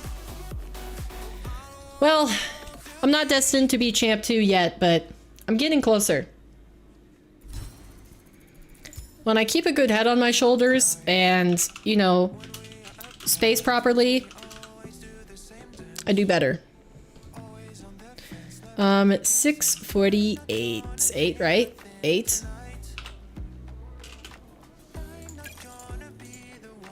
I'll break into it eventually. Great Wall Challenge? Yeah, that was definitely an ego.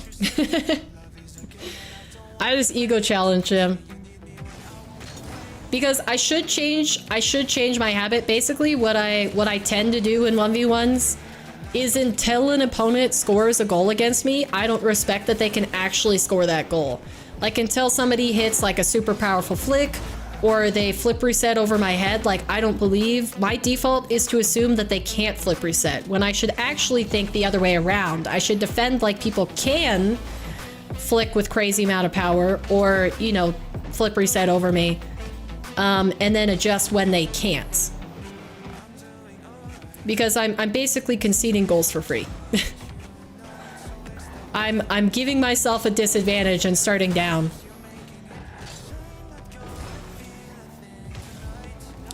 Read my message earlier for a tip. I mean, I don't like to take tips during the stream because it just messes with my head. If I listen to everybody's tips during the stream, I wouldn't be able to actually think about playing the game. Ow.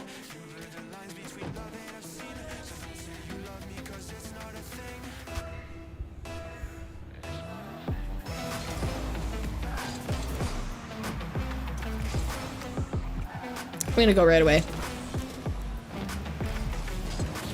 There's no reason that I should cut my momentum in that play. Uh-oh, I'm falling back into bad spacing. Don't cut off angles before you have to.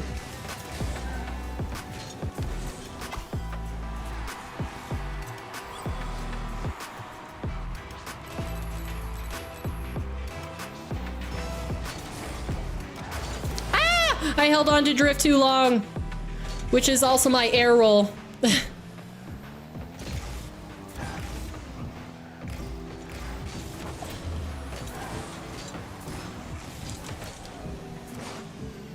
Again, about maintaining momentum.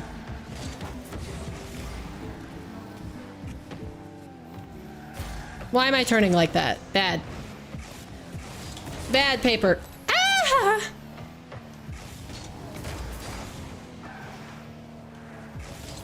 I wanted that corner boost or that mid boost, but... Okay, now I gotta be careful. And I gotta flick before I think I should flick. Eh! Nope, that's bad. That's bad because it popped out middle. Okay, he took it to the wall. Okay, I'm gonna cut in early here, try to get a better angle on this. Oh! See, that's the thing about assuming that they don't know how to flip reset that I was just telling you guys about.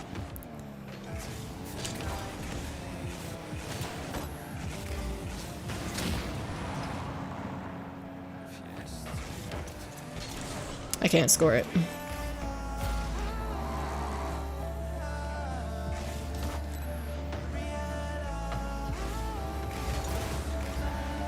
Why am I going for the demo there?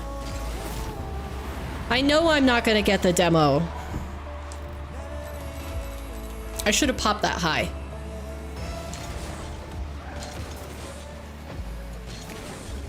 My play is starting to get a little bit messy.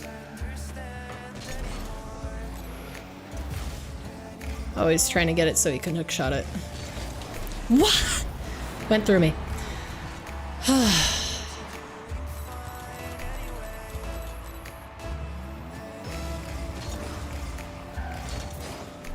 Oh no, that wasn't center.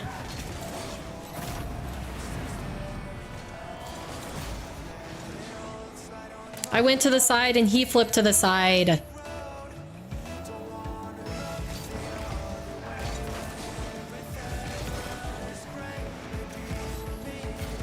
Run through, because he'll probably try to demo me. Don't challenge us, you don't have a good angle. Also don't have a good angle there. I jumped early and I showed my hand!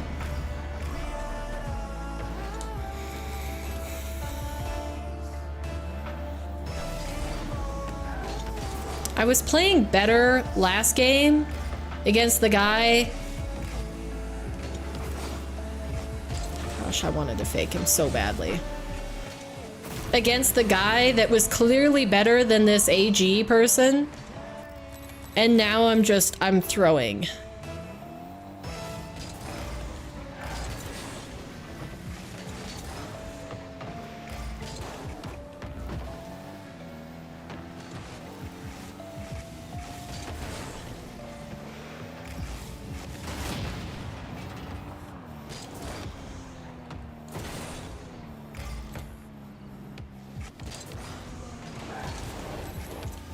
I don't know why I tried to bump him there.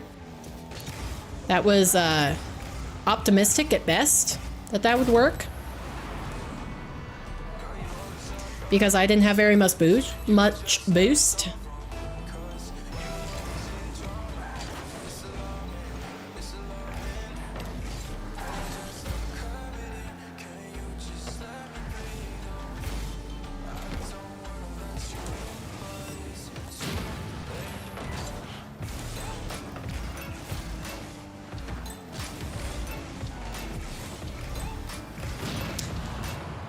Oh, jeez.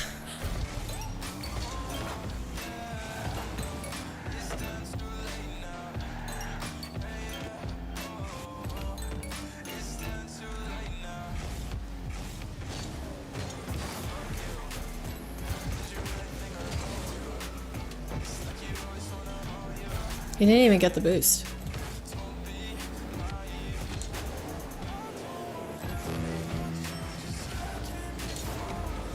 I'm playing like a crazy person.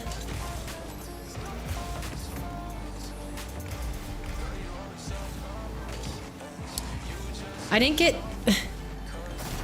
get the ball or him.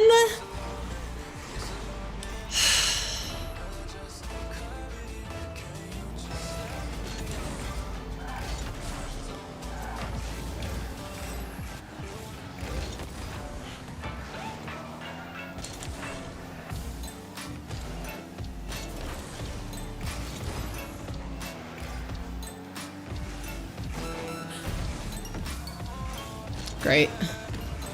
He's not even taking the goal. What an a-hole. I hate when people do that.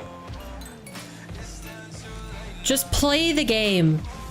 I obviously don't want to forfeit. Just play out the game, score a goal.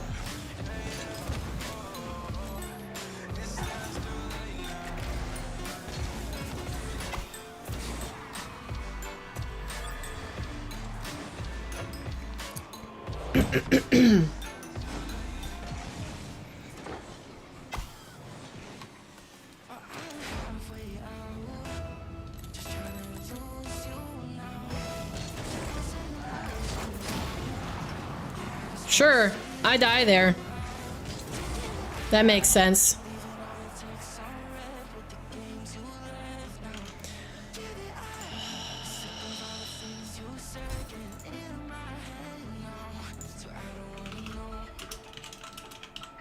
I wanna know where you go. I don't wanna know.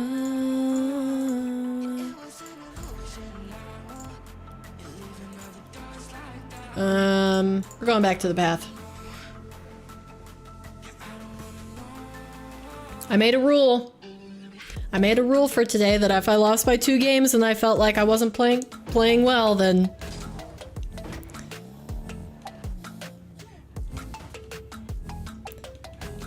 I think I wanted to do this. Oh yeah, there we go. Wait, no. Okay. I would do workshop maps. Sorry, I don't realize if I actually finished my sentence earlier. But if I felt like I was playing bad or I lost twice in a row, then I would stop and I would do workshop maps. I just realized you guys can't actually see the timer because of my cam.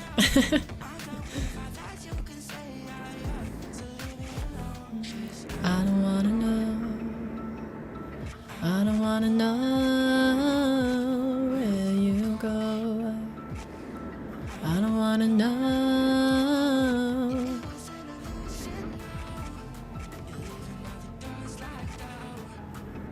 I don't wanna know.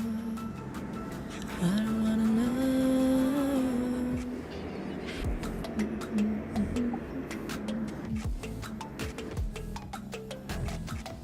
Is anybody excited for the major coming up? Sorry, I just realized I've been silent for a really long time because I was focusing. Are we getting pumped for the major coming up? Because to be honest, whenever I have something happening in my life where it's more than like a couple days or a week out, like I don't expend energy thinking about how I feel about it. I kind of just wait for it to actually come, and then I think about it. So like I haven't thought about watching the major pretty much since the last RLCS stream. Like I was really pumped the last RLCS stream for the EU Championship Sunday. I was like, oh my gosh, I can't wait to watch the major in Copenhagen. But now it's been long enough between them where like I kind of just let my brain focus on other things because it would take too much energy to constantly think about all the things that are in my future. Do.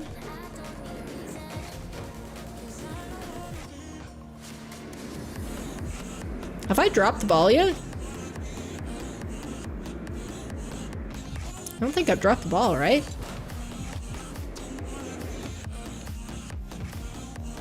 Crazy.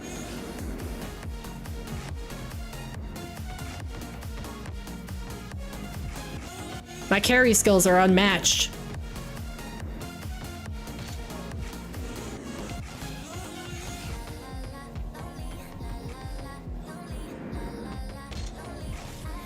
Man, if I practice aerial game as much as I do dribbling, like, I would be crazy.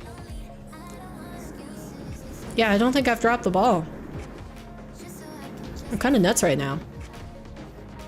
Which is crazy considering how much I just lost that last game by. Like, that really tells you that it's like a mental factor. Or a mental block that I can't get past.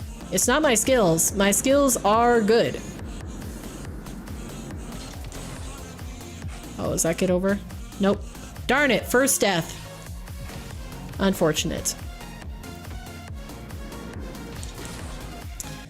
Okay, not a quick tap, a long tap on the first jump. Better? Ah, see, this log is so much taller, I think, than the wall in the other dribbling map. You get it that time? I did. Nice. So I got 2 deaths on that one. Otherwise, I'm doing pretty stinking fantastic. Fantastic.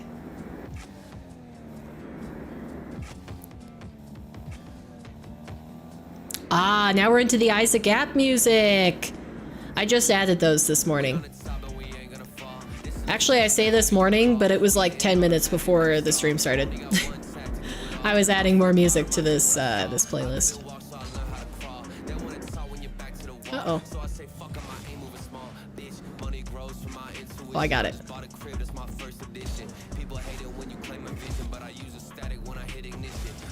Okay. We're playing ping pong. My gosh. I'm watching it for sure. Who's my favorite team? Ooh, okay. I have different favorites for different reasons. I'm probably like a fan favorite of Luminosity because I just really like the people. I liked Gen G more when they still had Nolly. First Killer is less my vibe. He's just a little bit like seeing some of the things that he posts on social media. He's, you know, obviously still a kid. Hasn't matured, sort of thing. Or basically he rises to bait, which, you know. But yeah, I like Gen G, but in terms of gameplay, like KC is really fun to watch, not just because they win. Falcons are also like that. I'd really like to watch Falcons. Get up there! Darn it. I like Abjack. Yeah, Abjack is my favorite pro. He's just the way that he carries himself and the professionalism, but he can also just like be fun at the same time. Like when when him and Johnny Boy do watch parties together, like it's very entertaining to watch. Yeah, I really like Abjack. Another pro probably that I like, just again because of personality, he's fun to listen to, is Rise. And the thing is that you'll notice the commonality between those two picks is that they do create a lot of content, or they are a part of content freely, which Rise, I don't think he creates content, but like he does guest appearances like a lot more than almost any other Rocket League pro, specifically on Chalkcast. He's been on Chalkcast a lot. Yellow, hi Raptor. I lost 2 games in a row, so now I'm doing training. And I lost 2 games in a row in a manner in which it was like, okay, yeah, I was playing a little bit stupidly.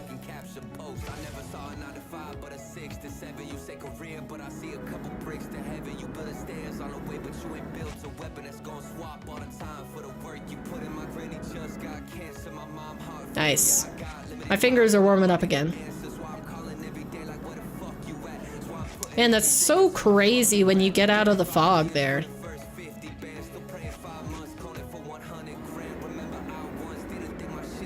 I think this has a, yeah, sharp turn right here at the end. Nice.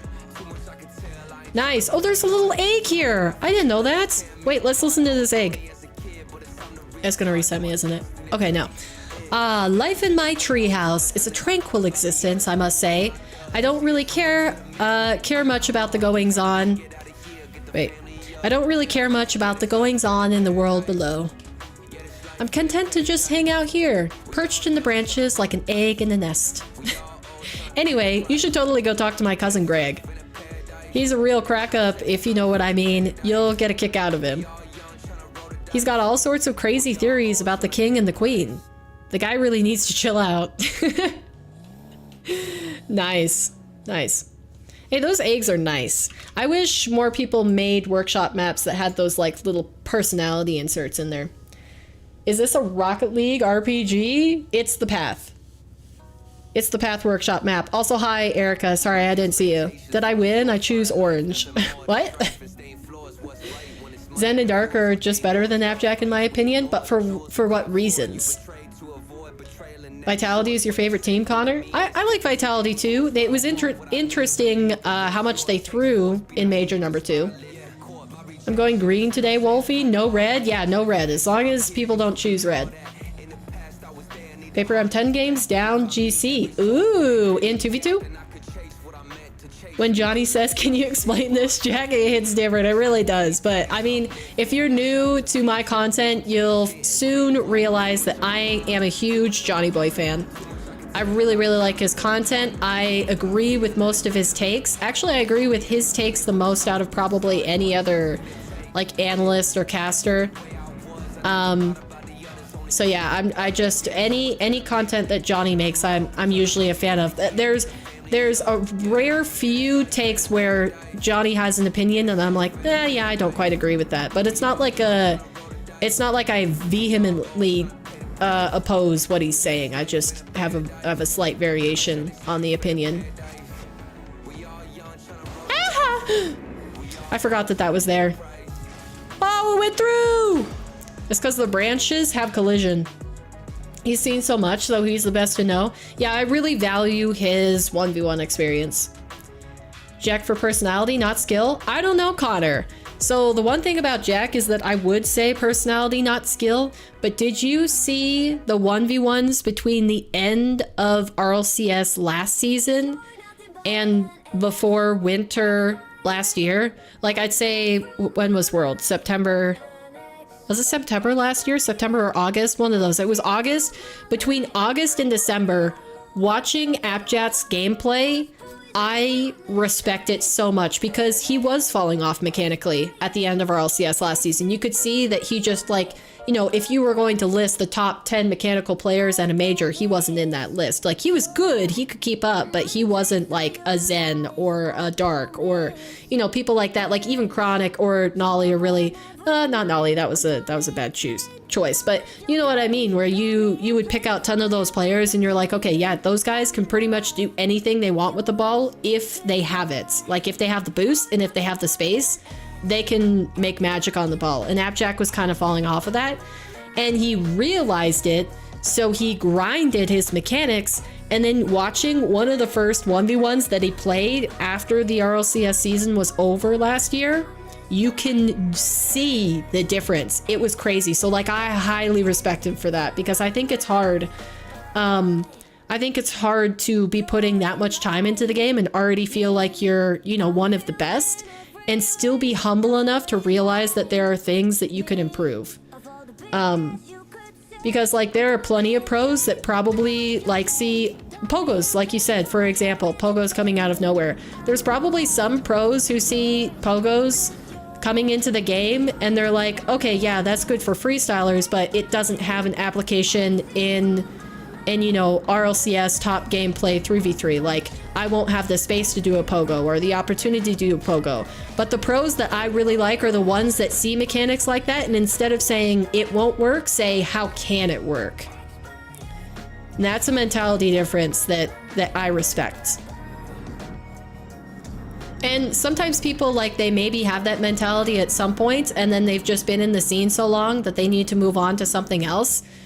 Like Squishy, I think for the most part, whenever he saw new mechanics come out, he tried to learn them and tried to use them in his gameplay. But he just got to the point where he was like, yeah, I could do that, or I could move on to content and I would be so much more happy about it. So like, you know, that's a decision that I respect as well. But for the most part, I really like the pros that can see stuff like that and just have like the grinders always gonna win mentality.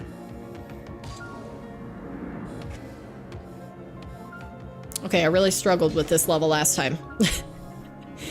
Darn it. Yeah, because you need to double jump to get over this first one, and then you can just use long single jumps to get on all the rest of these platforms. Yeah, that was unfortunate. Are you going to be playing in the upcoming women's events? I bet you can win them all. Erica? I haven't had a chance to read what you guys have sent in Discord, so I can't respond to that yet. Oh, this is not going to be a good run. Yep, I could already tell. Thinking that pros said flip resets couldn't be used in pro play seems unreasonable now. It does. Well said. Thank you, Birdie. I don't know, and you can apply that to any pursuit that you have in life. As is the standard for when I talk about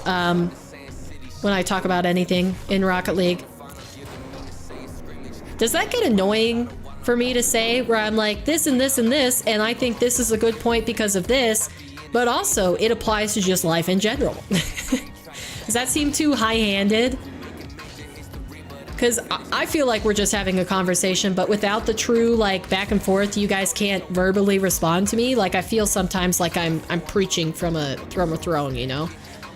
Or like I keep saying things where I'm like, and this is why this is super important in life, and you're like, whatever, you're just a random person on the internet.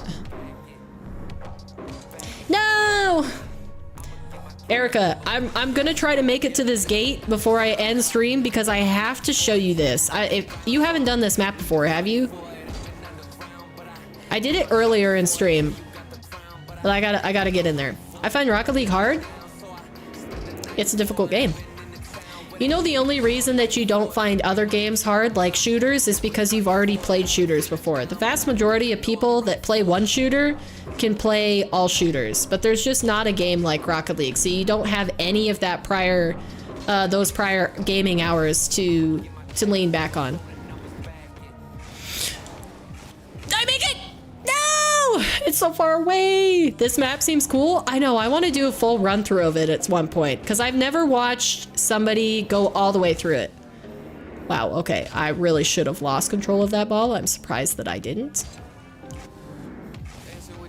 No, I'm gonna lose it again. No, wait, it bounced up.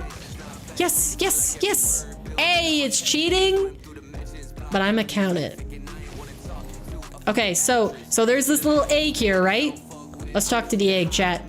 He's got a cowboy hat on. He's dressed, chat, he's dressed like Indiana Jones. I just realized that.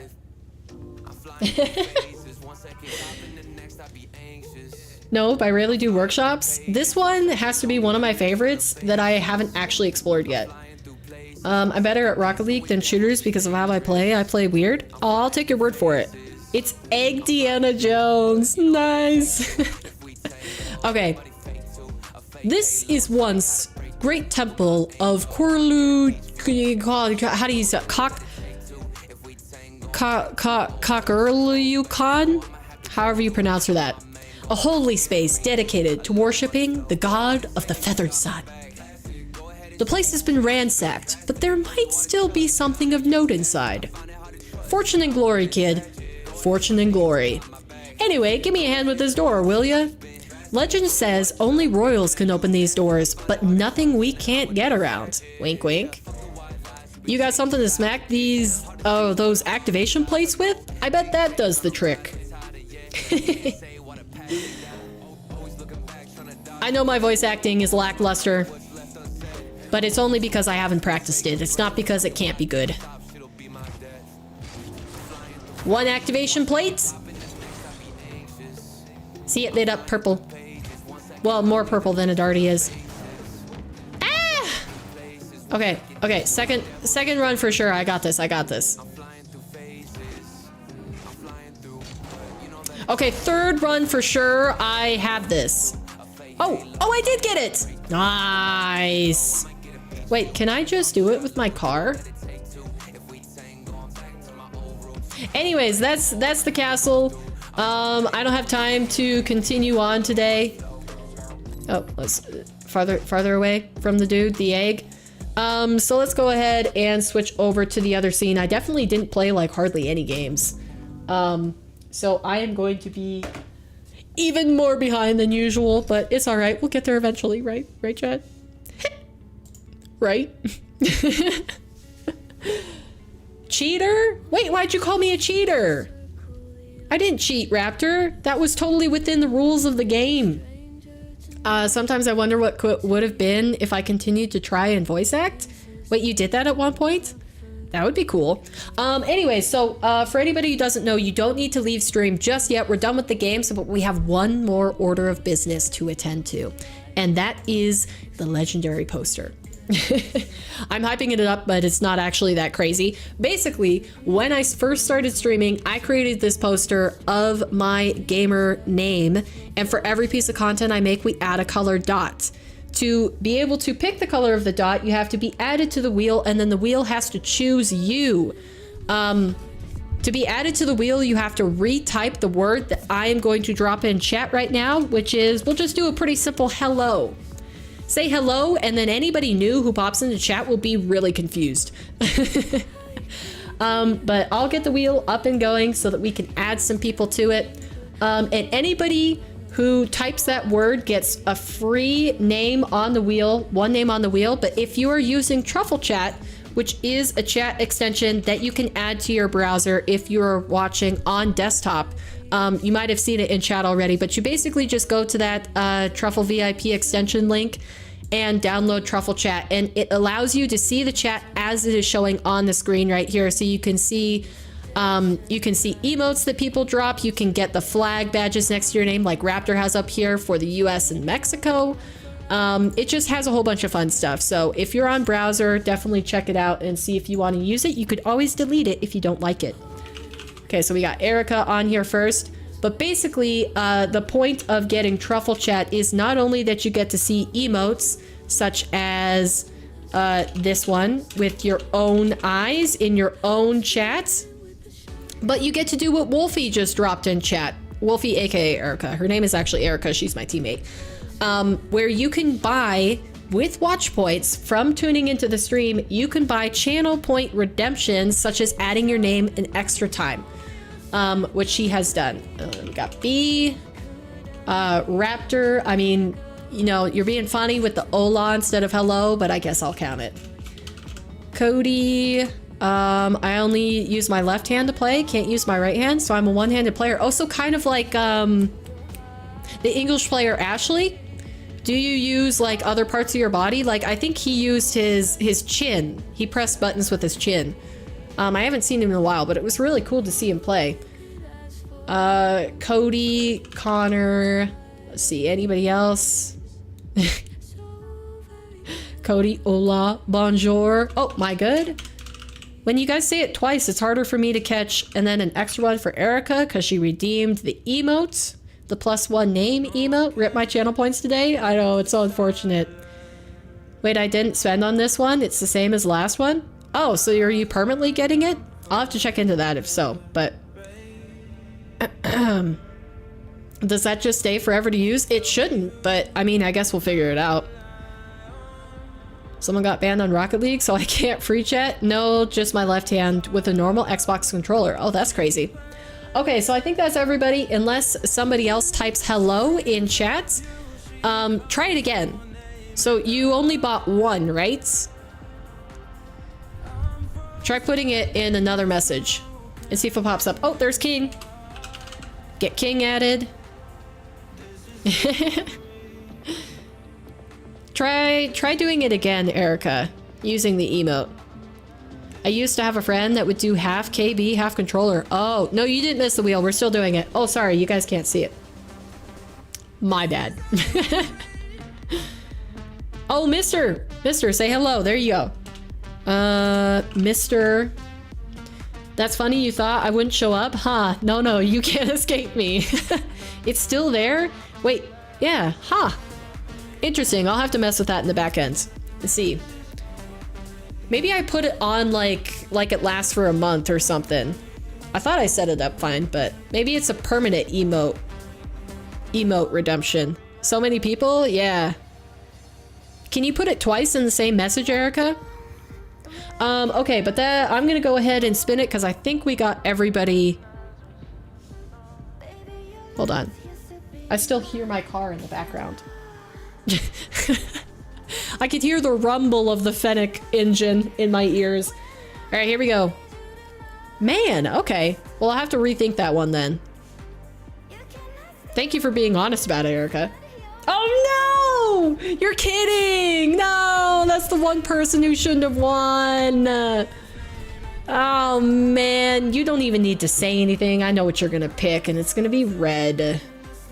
Ah, darn it. Yep, red. There it is.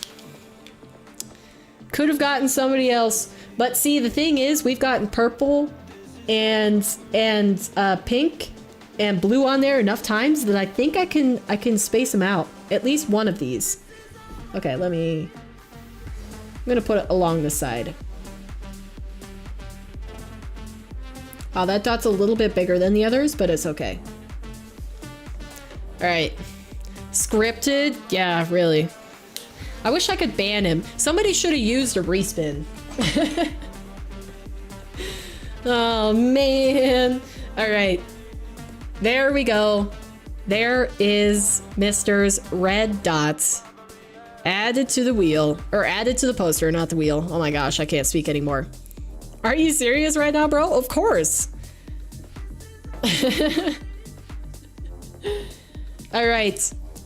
Mr. stole my dot luck. He really did. He's gotten a lot of them recently.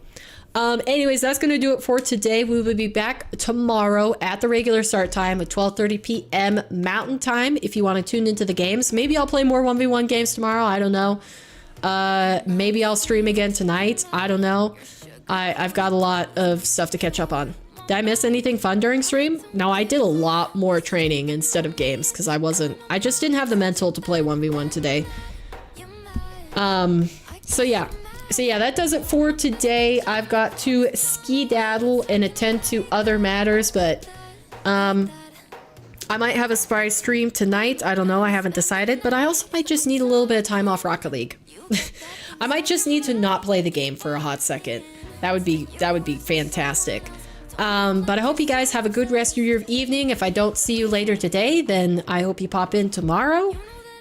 But either way, I will be back eventually for some more 1v1. And then tomorrow's the last day.